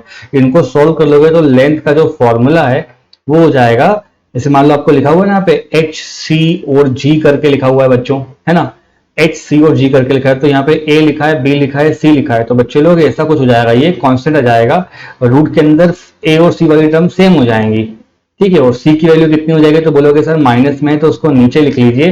तो ऐसा बच्चों अपन को एक ऑप्शन मिल रहा है जहाँ पे ये भी आ रहा है, ये भी आ रहा है, सब आ रहा है। ऑप्शन नंबर ए इसका करेक्ट होगा। ऐसा क्वेश्चन आता है बच्चों, थोड़ा लेंदी हो जाता है ये, हम इसका कुछ नहीं कर सकते इसमें। आपको सबसे पहले इसका क्वांटिटी लिखना पड़ेगा, इसको डायरेक्टली लिखना पड़ेगा, ए बी सी करके सॉल्व करना पड़ेगा, थोड़ा बहुत मैथ्स यहाँ पे लगेगा, वो आप देख लीजिएगा अच्छे से, फिर अल्टीमेटली आपको एबीसी मिल गया, मतलब क्वेश्चन सॉल्व हो गया आपका। ठीक, क्वेश्चन 40 देखते हैं बच्चों। एक डायमेंशन पूछे हैं क्रिटिकल वेलोसिटी के, वीसी बोला है, ये डिपेंड करता है बच्चों इस पर्टिकुलर एक्सटेंशन पे, एन एक्सप्रेशन पे। ईटा लिखा है, रो लिखा है और आर लिखा है, तो लिखा है कोफिशिएंट विस्कोसिटी, डेंसिटी और रेडियस। आपको बच्चों को एक्स्ट्रा रेट बताना है, ये स्ट्रेट फॉरवर्ड क्वेश्चन है, आप लिख सकते हो डायरेक्टली वीसी डिपेंडिंग अपॉन ईटा, रो और जेड। ऊपर लिखा है बच्चों ईटा, रो और बच्चों यहाँ पे आर का टर्म है, आर मीन्स द रेडियस, ठीक है, आर, तो एक्स वाई और जेड लिखा हुआ है। इनके सबसे पहले आप डायमेंशन लिख लो। तो डायमेंशन बच्चों स्पीड के कैसे आते हैं, तो बोलोगे सर m0 होता है, l1 होता है और t-1 होता है, इक्वल टू लगाते हैं। ईटा का फॉर्मूला होता है बच्चों m l-1 t-1, ओके, और सरफेस के हो जाएगा बच्चों x। डेंसिटी मतलब मास अपॉन वॉल्यूम, तो ml-3 t का टर्म बच्चों यहाँ 0 हो जाएगा, और ये हो जाएगा सीधा सीधा खाली l, जहां पे मुझको z लिखना चाहिए, यहाँ पे मुझे y लिखना चाहिए। ये समझ में आना चाहिए बच्चों। पर इन सबकी पावर बच्चों x और z के फॉर्म में दे रखी है, इसको सॉल्व कर लो तुरंत आप लोग। तो m0 लिखा है, l1 लिखा है और t-1 लिखा है, ये किसका हो जाएगा, स्पीड का डायमेंशन होता है। ठीक, अब दूर दूर करके बच्चों MLT लिख लिया करो और चेक कर लो किस किस के पास क्या क्या है। तो मास कहाँ पे दिख रहा है, बोलोगे x पे दिख रहा है, y पे दिख रहा है, तो मास के सर पे हो जाएगा x प्लस वाई। लेंथ कहाँ दिख रहा है, यहाँ दिख रहा है, यहाँ दिख रहा है, यहाँ दिख रहा है, तो हो जाएगा बच्चों माइनस का x माइनस का 3y और प्लस का z। टाइम कहाँ दिख रहा है, तो बोलोगे फर्स्ट सेकेंड में दिख रहा है खाली, तो हो जाएगा माइनस x और प्लस ऑफ बच्चों यहाँ तो 0 लिखा हुआ है, उसको छोड़ देते हैं पर, माइनस x ही उसका टर्म आ रहा होगा। सॉल्व कर लेते हैं इसको फटाफट अपन लोग।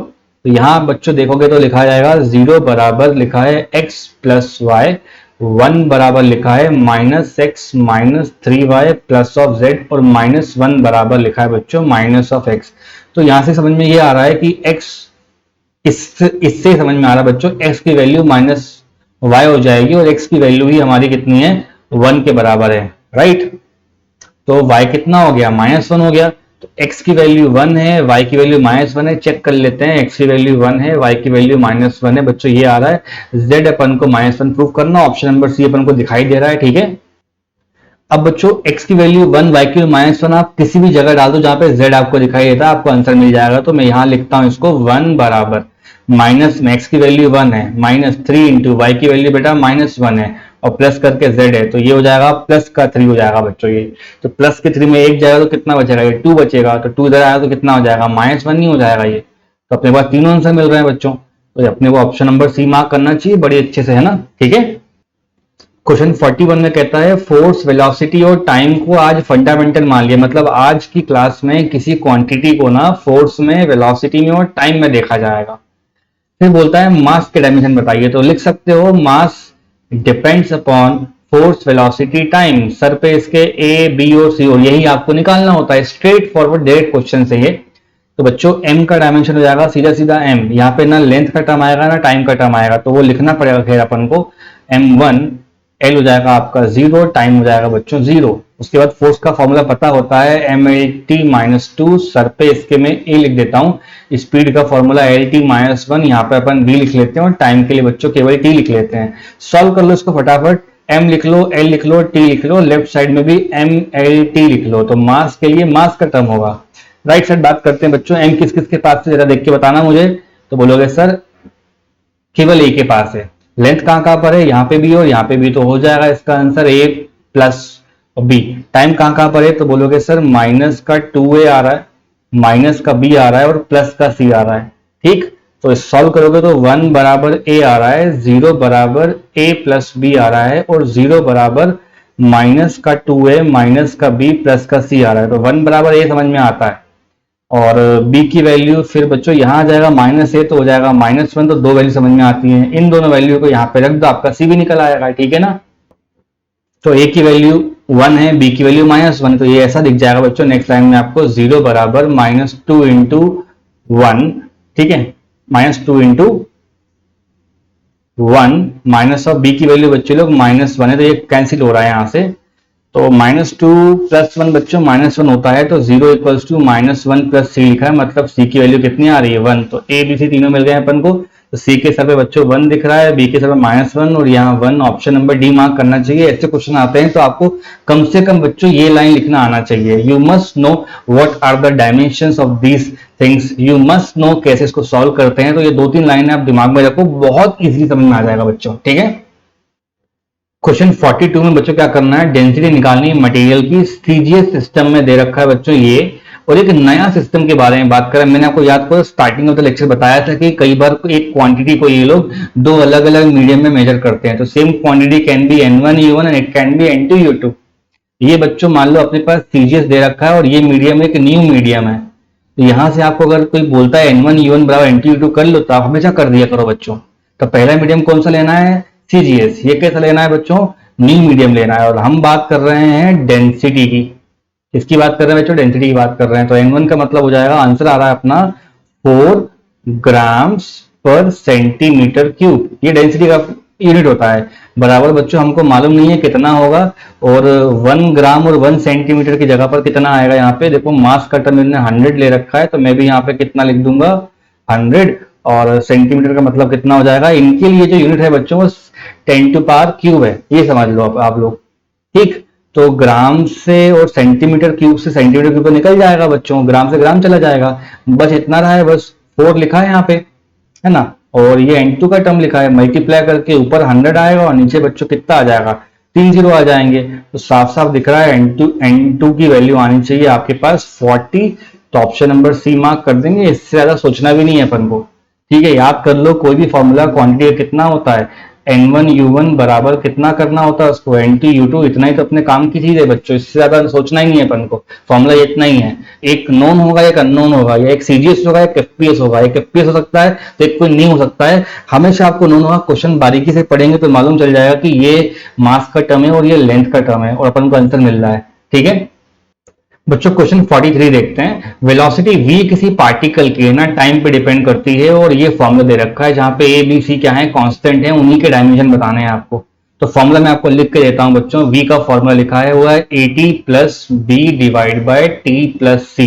एक बात का ध्यान रहे हमेशा अपन को, ये जो डायमेंशन की लैंग्वेज में ना, इक्वल टू का साइन, प्लस का साइन, माइनस का साइन, ये वाला साइन, ये वाला साइन, ये किसी काम के नहीं होते। ये लोग कभी भी डायमेंशन चेंज नहीं करते। तो ये कहीं आप नोट्स डाल के लिख लो कि डायमेंशन की लैंग्वेज में जब पढ़ाएगा कोई टीचर तो ऐसा बोलेगा ये डायमेंशन चेंज नहीं करते। मेरे कहने का मतलब है जो v के डायमेंशन होंगे ना प्यारे बच्चों, वही आपके at के डायमेंशन हो जाएंगे, और वही आपके b डिवाइड बाय t के डायमेंशंस के बराबर कहलाएंगे। हल्ला मत करना कि ये प्लस साइन से कहां चला गया, डायमेंशन की लाइन में ऐसे लिखा जाता है। अब सोचो कि अगर टाइम से कहीं मास माइनस प्लस होगा क्या, टाइम से लेंथ माइनस होगा, नहीं, टाइम से बच्चों टाइमिंग प्लस हो सकता है, टाइमिंग माइनस हो सकता है। तो सबसे पहले आप बोलोगे सर अगर प्रॉपर्ली देखा जाए इस बॉटम वाले टर्म को, तो टाइम के जो डायमेंशन होंगे वही सी के डायमेंशन जाएंगे, और वही बच्चों आपके बड़े वाले टी के डायमेंशन बराबर हो जाएंगे। तो सी के डायमेंशन टाइम के बराबर आएंगे, तो एक ही ऑप्शन दिखता है, और आप यहां से direct option number B mark कर सकते थे, लेकिन हमको उसको सॉल्व करके देना होगा। तो पहले अपन स्पीड के डायमेंशंस और एटी को कंपेयर करा लेते हैं बच्चों। स्पीड का डायमेंशन डिवाइड बाय ए के डायमेंशन। अगर हम मान लो मुझे ए के चाहिए हो तो हम क्या करेंगे, डिवाइड बाय यहाँ पे टी के डायमेंशंस करेंगे और यहाँ पे हो जाएंगे ए के डायमेंशन। तो ये होता है बच्चों एल टी माइनस वन, ये होता है टी, और यहाँ आ जाएगा आपका ए के डायमेंशन। तो कितने आएंगे बच्चों, जरा सॉल्व करके देना मुझे। तो ये एल टी माइनस टू हो जाएगा आपके ए के डायमेंशन। सिमिलरली फर्स्ट तो लास्ट को पढ़ लो आप लोग, तो यहाँ पढ़ लेते हैं उसको। v के डायमेंशन मल्टीप्लाई बाय t के डायमेंशन इज इक्वल टू बच्चों b के डायमेंशन बराबर आना चाहिए। तो L T minus one multiply by T बराबर होता है b, t से t चला जाएगा बच्चों। तो b के डायमेंशन कितने आ रहे हैं, तो बोलोगे सर l आ रहा है। तो एक आंसर ये रहा, एक आंसर बच्चों ये रहा, और पहले आंसर आ चुका है अपना वो ये रहा। तो ऑप्शन नंबर बी आपको साफ साफ दिख रहा होगा कि भाई साहब ये आंसर मिल रहा है ना। तो नहीं, एल टी का टर्म आ रहा है ना। ऑलरेडी बच्चों ए भी मैच हो गया, बी भी मैच हो गया, अपना सी भी मैच हो गया, तो कोई टेंशन वाली बात ही नहीं है, ठीक है। क्वेश्चन 44 में कहता है ये कि एक इक्वेशन देख के रखी है इन लोगों ने, जहां पे P की वैल्यू प्रेशर है, V वॉल्यूम है, थीटा की वैल्यू टेम्परेचर से बताई जा रही है, ए और बी कांस्टेंट है बच्चों, हमको केवल डायमेंशन ए के बताने हैं। तो let us write again the equation P plus A by V square, और बच्चों बराबर में आ रहा है b into theta by V. आप मुझे बताइए कि क्या प्रेशर में कोई और चीज ऐड की जा सकती है, तो बोलोगे नहीं सर, प्रेशर में एक नए प्रेशर का ही टर्म ऐड कर सकते हैं अपन। तो कहने का मतलब है using the principle of homogeneity आप लिख सकते हो कि जो प्रेशर के डायमेंशन होंगे वही आपके a divide by V square के डायमेंशन बराबर होंगे। और यहां से अगर कोई टीचर बोलता है कि a के क्या डायमेंशन होंगे, तो बोलोगे सर v को यहां भेज देते हैं, तो प्रेशर के डायमेंशन जो भी आए उसको वी स्क्वायर से मल्टीप्लाई कर देना। तो आज के लेक्चर में कई बार निकाला गया प्रेशर बच्चों, तो m into L minus one into T minus to पता होगा आपको, और वॉल्यूम का मतलब होता है एल का की, और उसका स्क्वायर करना तो एल टू पावर सिक्स हो जाएगा बच्चों। यहाँ पे तो कितना हो जाएगा, एल टू पावर बच्चों पे कितना हो जाएगा, सिक्स हो जाएगा। तो यहीं से अपन सॉल्व कर लेते हैं, क्या दिक्कत है। तो ये हो जाएगा m1 minus one plus six कितना हो जाएगा 5, और t to power minus two, ये आपके a के डायमेंशन निकल के आ चुके हैं, m1 l5 t to power minus two. बच्चों यहाँ दिख रहा है अपन को ऑप्शन नंबर सी, यही मार्क करके आगे बढ़ना है। ऐसे क्वेश्चन आ जाए तो इस तरह ही सॉल्व होंगे, आप लोगों को उससे ज्यादा नहीं सोचना है, ठीक है। क्वेश्चन 45 में पूछ रहा है which of the following is the dimensional constant, किसके पास डायमेंशन होंगे और उसकी वैल्यू जिंदगी भर क्या होगी, कांस्टेंट होगी। ऐसे रीड करो इसको, ठीक है। तो रिलेटिव डेंसिटी एक तरह का, रिलेटिव डेंसिटी मतलब रिलेटिव टर्म, मतलब ये तो एक तरह का रेशियो आएगा, कुछ भी आ सकता है बच्चों। ये तो गलत हो गया। रिफ्रैक्टिव इंडेक्स सबको मालूम है एयर का 1 होता है, 3/2 भी हो सकता है, 4/3 भी हो सकता है, ये भी गलत है। पॉइजन रेशियो बच्चों आपको मालूम होता है, पॉइजन रेशियो का मतलब होता है लैटरल स्ट्रेन, ठीक है, lateral strain divided by longitudinal strain.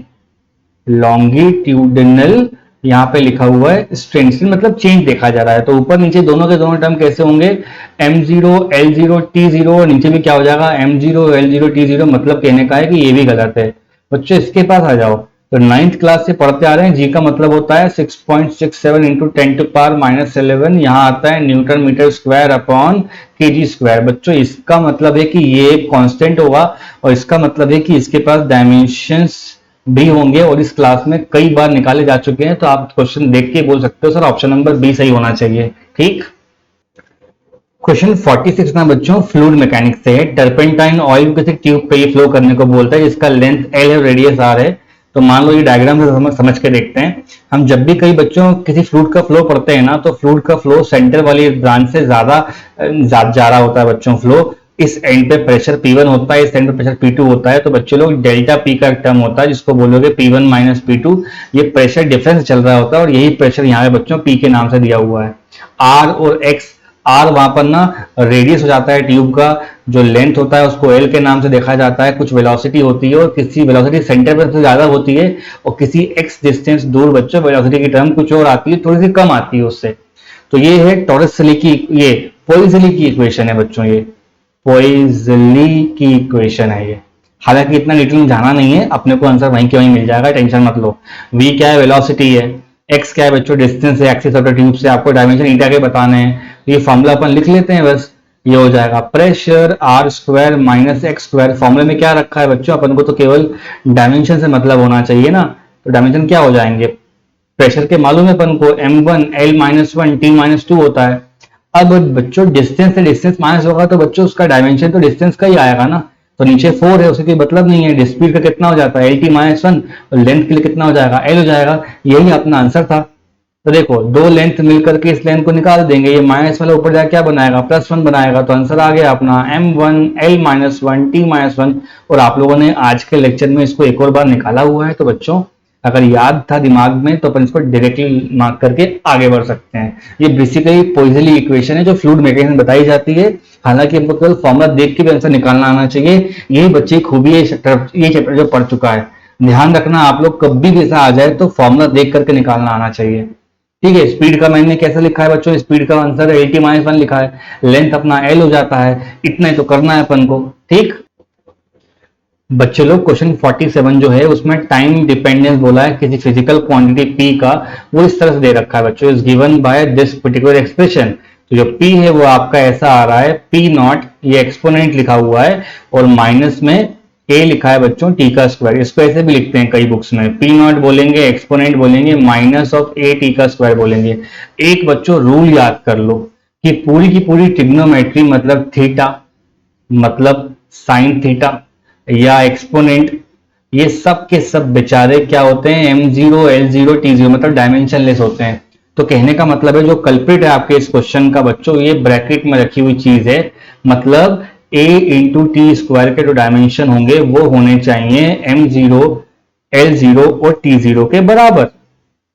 तो यहां से a के डायमेंशन किसके बराबर आ जाएंगे, तो बोलोगे सर न्यूमरेटर में तो M0 L0 T0 आ रहा है और नीचे टाइम का मतलब टी स्क्वायर हो जाएगा।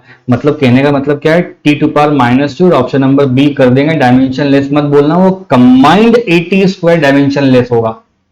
गड़बड़ नहीं करना कोई बच्चा, यहाँ पे M0 है, L0 है और t⁻⁻2 है, तो यही तो बोला है उस सामने वाले ने, है ना। कई बार क्या करते हैं बच्चे, बहुत जल्दबाजी में इसको सॉल्व करने का ट्राई करते हैं। नहीं बच्चों, ये अपना आंसर आना चाहिए और आप भी इस आंसर को देखो अच्छे से। ठीक, ये आंसर है अपना। a has the dimension of -t square, क्योंकि उसको अपने आप को क्या करना है, डायमेंशन लेस बनाना है। बात खत्म, इतना ही क्वेश्चन है ये। एक्सपोनेंट क्वेश्चन आ जाए, साइन आ जाए, कॉस आ जाए, वो सब के सब पूरी की पूरी ट्रिग्नोमेट्री हमारे यूनिट चैप्टर में किसी काम की नहीं है, किसी काम की मत, ऐसा मत बोलना, डायमेंशन लेस है बच्चों। एम भी क्या होगा 0, एल भी क्या होगा 0, टाइम भी क्या होगा 0। ठीक है, प्रॉब्लम 48 देखते हैं बच्चों। P रिप्रेजेंट कर रहा है यहाँ पे प्रेशर, C रिप्रेजेंट कर रहा है बच्चों स्पीड ऑफ लाइट और S रिप्रेजेंट कर रहा है रेडिएशन एनर्जी स्ट्राइकिंग पर एरिया पर सेकेंड। तो किसी क्वांटिटी के बारे में बात कर रहे हैं यहाँ पे और ये P को रिप्रेजेंट करवा रहा है बच्चों non zero incident extra Z के टर्म अपन को बताने हैं इस पर्टिकुलर फॉर्म में, है ना, डायमेंशन लेस के फॉर्म में, इस डायमेंशन लेस। ऑलराइट, मतलब है इसका बच्चों कि कोई ऐसी क्वांटिटी होगी जो इन तीनों पे डिपेंड कर रही है, मतलब P⁻x y, ये P⁻x और S⁻y और C⁻z, और ये क्वांटिटी अपने आप में कैसी है, dimension less. M0 L0 T0 बराबर करके, P मतलब होता है बच्चों प्रेशर, प्रेशर का मतलब होता है फोर्स अपॉन एरिया, तो M1 L-1 T-2। अब आप लोगों को ना ये S में दिक्कत जाएगी, तो S में पढ़ा देता हूं आप लोगों को। S बच्चों रीड करते हैं फिर से question. S is the radiation energy striking per unit area, तो न्यूमरेटर में एनर्जी हो जाएगा per unit area per unit time. बच्चों ऐसे पढ़ते हैं इसको, एनर्जी के लिए कितना हो जाएगा ML2 T-2 और एरिया के लिए कितना हो जाएगा L2, टाइम के लिए कितना हो जाएगा T। इतना ध्यान रहेगा तो अपना काम हो जाएगा। एनर्जी के लिए ML2, एरिया के लिए तो L2 से L2 कैंसिल हो रहा है हमारा, और सॉल्व करोगे तो कितना आ जाएगा, ये M1 L0 और T⁻ बच्चों -3 हो जाएगा। इतना अपन को याद रखना है। अब ये टर्म अपन यहां लिख देते हैं, तो M1 L0 T-3 और पावर में बच्चों इसके y आ जाएगा, यहाँ पावर में x आ जाएगा। स्पीड ऑफ लाइट का मतलब होता है LT-1 और यहाँ z कर देते हैं। इसको सॉल्व कर लो, ठीक है, m लिख लो, l लिख लो, t लिख लो, ठीक है, और सर्च कर लो कहां कहां पे कौन कौन है। लेफ्ट हैंड साइड पे मैं लिख देता हूं, m भी 0 है बच्चों, l भी 0 है, टाइम भी 0 है। यहाँ देखो m किस किस के पास है, तो बोलोगे सर पहले वाले के पास भी है, दूसरे वाले के पास भी है और लास्ट वाले के पास नहीं है। यहाँ हो जाएगा x प्लस वाई। लेंथ बोलो तो बोलोगे सर -x, सेकंड वाले के पास नहीं है, थर्ड वाले के पास है। टाइम बोलो तो बोलोगे सर माइनस का 2x है, माइनस का 3y है और माइनस का बच्चे लोग z है ना। माइनस क्या है बच्चों, आपके पास z है, क्योंकि देखो ना माइनस का 2x आ रहा है यहाँ से साफ साफ, माइनस का 3y आ रहा है और माइनस का z आ रहा है। इतना अपन को समझ में आना चाहिए, अपना काम हो जाएगा। इसको सॉल्व कर लेते हैं अपन लोग, है ना। तो m को देख लो, तो 0 बराबर लिख लोगे आप लोग x प्लस वाई, इधर भी 0 लिखा है तो बोलोगे sir minus x plus Z, और यहाँ पे भी 0 लिखा है तो क्या बोलोगे sir minus of 2x minus of 3y minus of z। ठीक है, तो बच्चों यहां से ना आपको साफ दिख रहा होगा कि x बराबर माइनस वाई है, और यहां से आपको साफ दिख रहा होगा बच्चों x बराबर z है, राइट। तो ये बात भी पक्की होती है कि z बराबर माइनस वाई आना चाहिए। इस वैल्यू को यहाँ पे डाल दो बच्चों, क्या हो जाएगा 0 बराबर माइनस का 2x लिखा है और माइनस में बच्चों 3y लिखा है और ये z लिखा है। तो मैं क्या करता हूं इसको, ये देखो यहाँ पे अच्छे से देखना है, z की वैल्यू माइनस वाई है तो z की वैल्यू मैंने क्या रख दी है, ये y की वैल्यू बच्चों माइनस जेड कर लो, y की वैल्यू माइनस जेड कर लोगे तो कितना हो जाएगा, तो ये y की वैल्यू माइनस जेड हो जाएगी, तो ये हो जाएगा प्लस का 3 into Z minus of Z. इसको सॉल्व कर लोगे तो ये हो जाएगा 0 बराबर माइनस का 2x और प्लस का 2z। इस वाले टर्म को और इस वाले टर्म को अगर अपन सॉल्व कर लेते हैं तो अपन को एक्स वाई के टर्म मिल जाएंगे, और अपन को ये समझ में आ रहा है कि x बराबर z होता है और x बराबर बच्चों माइनस का y होता है। तो हमको साफ समझ में आ जाएगा कि x बराबर z बराबर 1 आएगा और फिर y का टर्म हो जाएगा बच्चों -1। तो ये तो दोनों ऑप्शन मैच कर रहे हैं, ये आपके ऑप्शन नंबर सी के साथ मैच कर रहे हैं और यही अपना आंसर होगा। ठीक है, यहाँ तक का आना चाहिए समझ में अपन लोगों को। इनको सॉल्व ही कर दिया है मैंने, ये एक बन रही है और ये इक्वेशन बन रही है, इसको सॉल्व करके अपन बना लेंगे तो आंसर मिल जाएगा। ठीक है, प्रॉब्लम 49 में कहता है frequency of vibration of mass m suspended bye spring constant k is given by this formula. तो बच्चों f का फॉर्मूला इन्होंने दे रखा है, a लिखा हुआ है, m टू पावर x लिखा है, k टू पावर बच्चों y लिखा हुआ है। ये फॉर्मूला होता है, उनको पता होता है ये फॉर्मूला। a डायमेंशन ले से x और y की क्या वैल्यू आएंगे वो बताना है अपन लोगों को। तो बच्चों देखो ये तो फ्रीक्वेंसी का फॉर्मूला है, तो हो जाएगा m0 l1 l0 होगा और t की वैल्यू -1 हो जाएगा। तो फ्रीक्वेंसी का मतलब होता है टाइम का इनवर्स। मास के लिए बच्चों एक m आ जाएगा और सरफेस के x आ जाएगा, और k का डायमेंशन कहां से लेकर आए वो आप मेरे साथ देखो। एक टाइम पीरियड का फॉर्मूला होता है बच्चों, उसको बोलते हैं 2 पाई, रूट के अंदर बच्चों m बाय k होता है। स्क्वायरिंग कर लोगे तो यहाँ पे क्या हो जाएगा t स्क्वायर हो जाएगा और ये हो जाएगा 4 पाई स्क्वायर, यहाँ m हो जाएगा और ये k हो जाएगा। तो मतलब मेरे कहने का है k के डायमेंशन हो जाएंगे m इंटू टी माइनस 2, क्योंकि t यहाँ पे आ जाएगा बच्चों और ये डायमेंशन मिल जाएंगे। तो वही मुझे यहाँ लिखना है m into T minus 2, surface से क्या हो जाएगा y।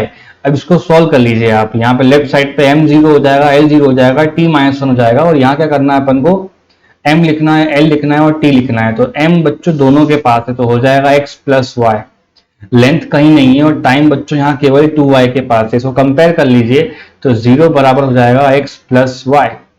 देखो पहला वाला मैंने कंपेयर किया और लास्ट से कंपेयर करोगे तो -1 बराबर हो जाएगा माइनस का 2y। इससे चला जाएगा बच्चों लोग, y की वैल्यू आ रही है हाफ, y को यहाँ रख दोगे तो बच्चों लोग x हो जाएगा माइनस का हाफ। तो ये दोनों के दोनों option x minus half y half अपन को दिख रहा है और ये ऑप्शन मार्क करे ना, इंपॉर्टेंट क्वेश्चन है, प्रीवियस ईयर से पूछा गया है। अच्छे से ध्यान रख लो ये क्वेश्चन कैसे किए जाते हैं। तो इस फॉर्मूले में फ्रीक्वेंसी पूछी गई है, तो बेसिकली ना इसको अपन फॉर्मूले में याद करते हैं। फ्रीक्वेंसी होता है 1/2 pi under root k by m करके, आपको पता होगा, आया होगा आंसर ये। तो मास मतलब ये x का टर्म आ रहा है ना, तो हाफ लिखा है मतलब बच्चों डिनोमिनेटर में आना चाहिए और k के ऊपर सिर्फ हाफ लिखा है तो बच्चों रूट के अंदर आ जाएगा टर्म, ये अपन को आना चाहिए बच्चों। ठीक है, नेक्स्ट क्वेश्चन देखते हैं। सो इन दिस क्वेश्चन अपन को बच्चों x दिया हुआ है 80 प्लस बीटी स्क्वायर दिया है, वहां पे x एक तरह का डिस्टेंस है और किलोमीटर में टाइम बच्चों वहां पे सेकंड है, डायमेंशन अपन को b का बताना है। तो देखो फॉर्मूले में x इक्वल्स टू लिखा हुआ है 80 प्लस bt का स्क्वायर। तो कहने का मतलब है कि ये जो बराबर का साइन होता है, प्लस होता है, माइनस होता है, ये साइन बच्चे लोग मैं आपको ये कई बार लिख के दे चुका हूं कि ये लोग डायमेंशन चेंज तो क्या दूर दूर तक चेंज डायमेंशन को नहीं करते, तो they can not change dimension, which means that इसको डायमेंशन की लैंग्वेज में अपन ऐसे लिखेंगे x हो गया, यहाँ पे 80 हो गया और यहाँ पे बच्चों लोग bt का स्क्वायर हो गया। ठीक, इसको सॉल्व कर लो आप, तो b के डायमेंशन किसके बराबर आ जाएंगे, तो बोलोगे sir x divide by T square के बराबर आ रहे हैं। x का मतलब हो जाएगा l, ये हो जाएगा टी स्क्वायर, तो l मतलब बच्चों किलोमीटर का टर्म आएगा और t मतलब बच्चों यहाँ पे सेकंड स्क्वायर का आ जाएगा, तो किलोमीटर पर सेकंड स्क्वायर अपना आंसर आना चाहिए। इससे ज्यादा क्यों सोचते हो आप लोग, ये लेंथ का टर्म है ना बच्चों और ये किसका टर्म हो जाएगा, टाइम का टर्म हो जाएगा, तो इससे ये आ जाएगा, इससे ये आ जाएगा। तो यहाँ पर हम लोगों का आज यूनिट स्ट्रक्चर का क्रैश कोर्स खत्म होता है बच्चे लोग। Wish you all the best. और अगले जो चैप्टर्स आएंगे मोशन इन 1D अपना जल्दी मिल जाएगा आप लोगों को। प्रॉपर से प्रिपेयर करते रहिए, नोट्स बनाते रहिए, वो आपके लिए बहुत हेल्पफुल हैं। जितने हो सके उतने क्वेश्चन बैंक पढ़िए, हर चैप्टर के क्रक्स में कुछ एक पेज के फॉर्मुलेस नोट कर लीजिए, जहां जहां कुछ शॉर्टकट लगती है वो पढ़ लीजिए, कुछ बातें मेमोरी में रखने वाली हैं वो रख लीजिए। और ऐसे करते करते बहुत सारी चीजें अपन धीरे धीरे करके इंप्रूव करेंगे तो बहुत अच्छा कर ले जाएंगे एग्जाम में। ठीक है, so I see you in the next class. Till then goodbye बच्चों।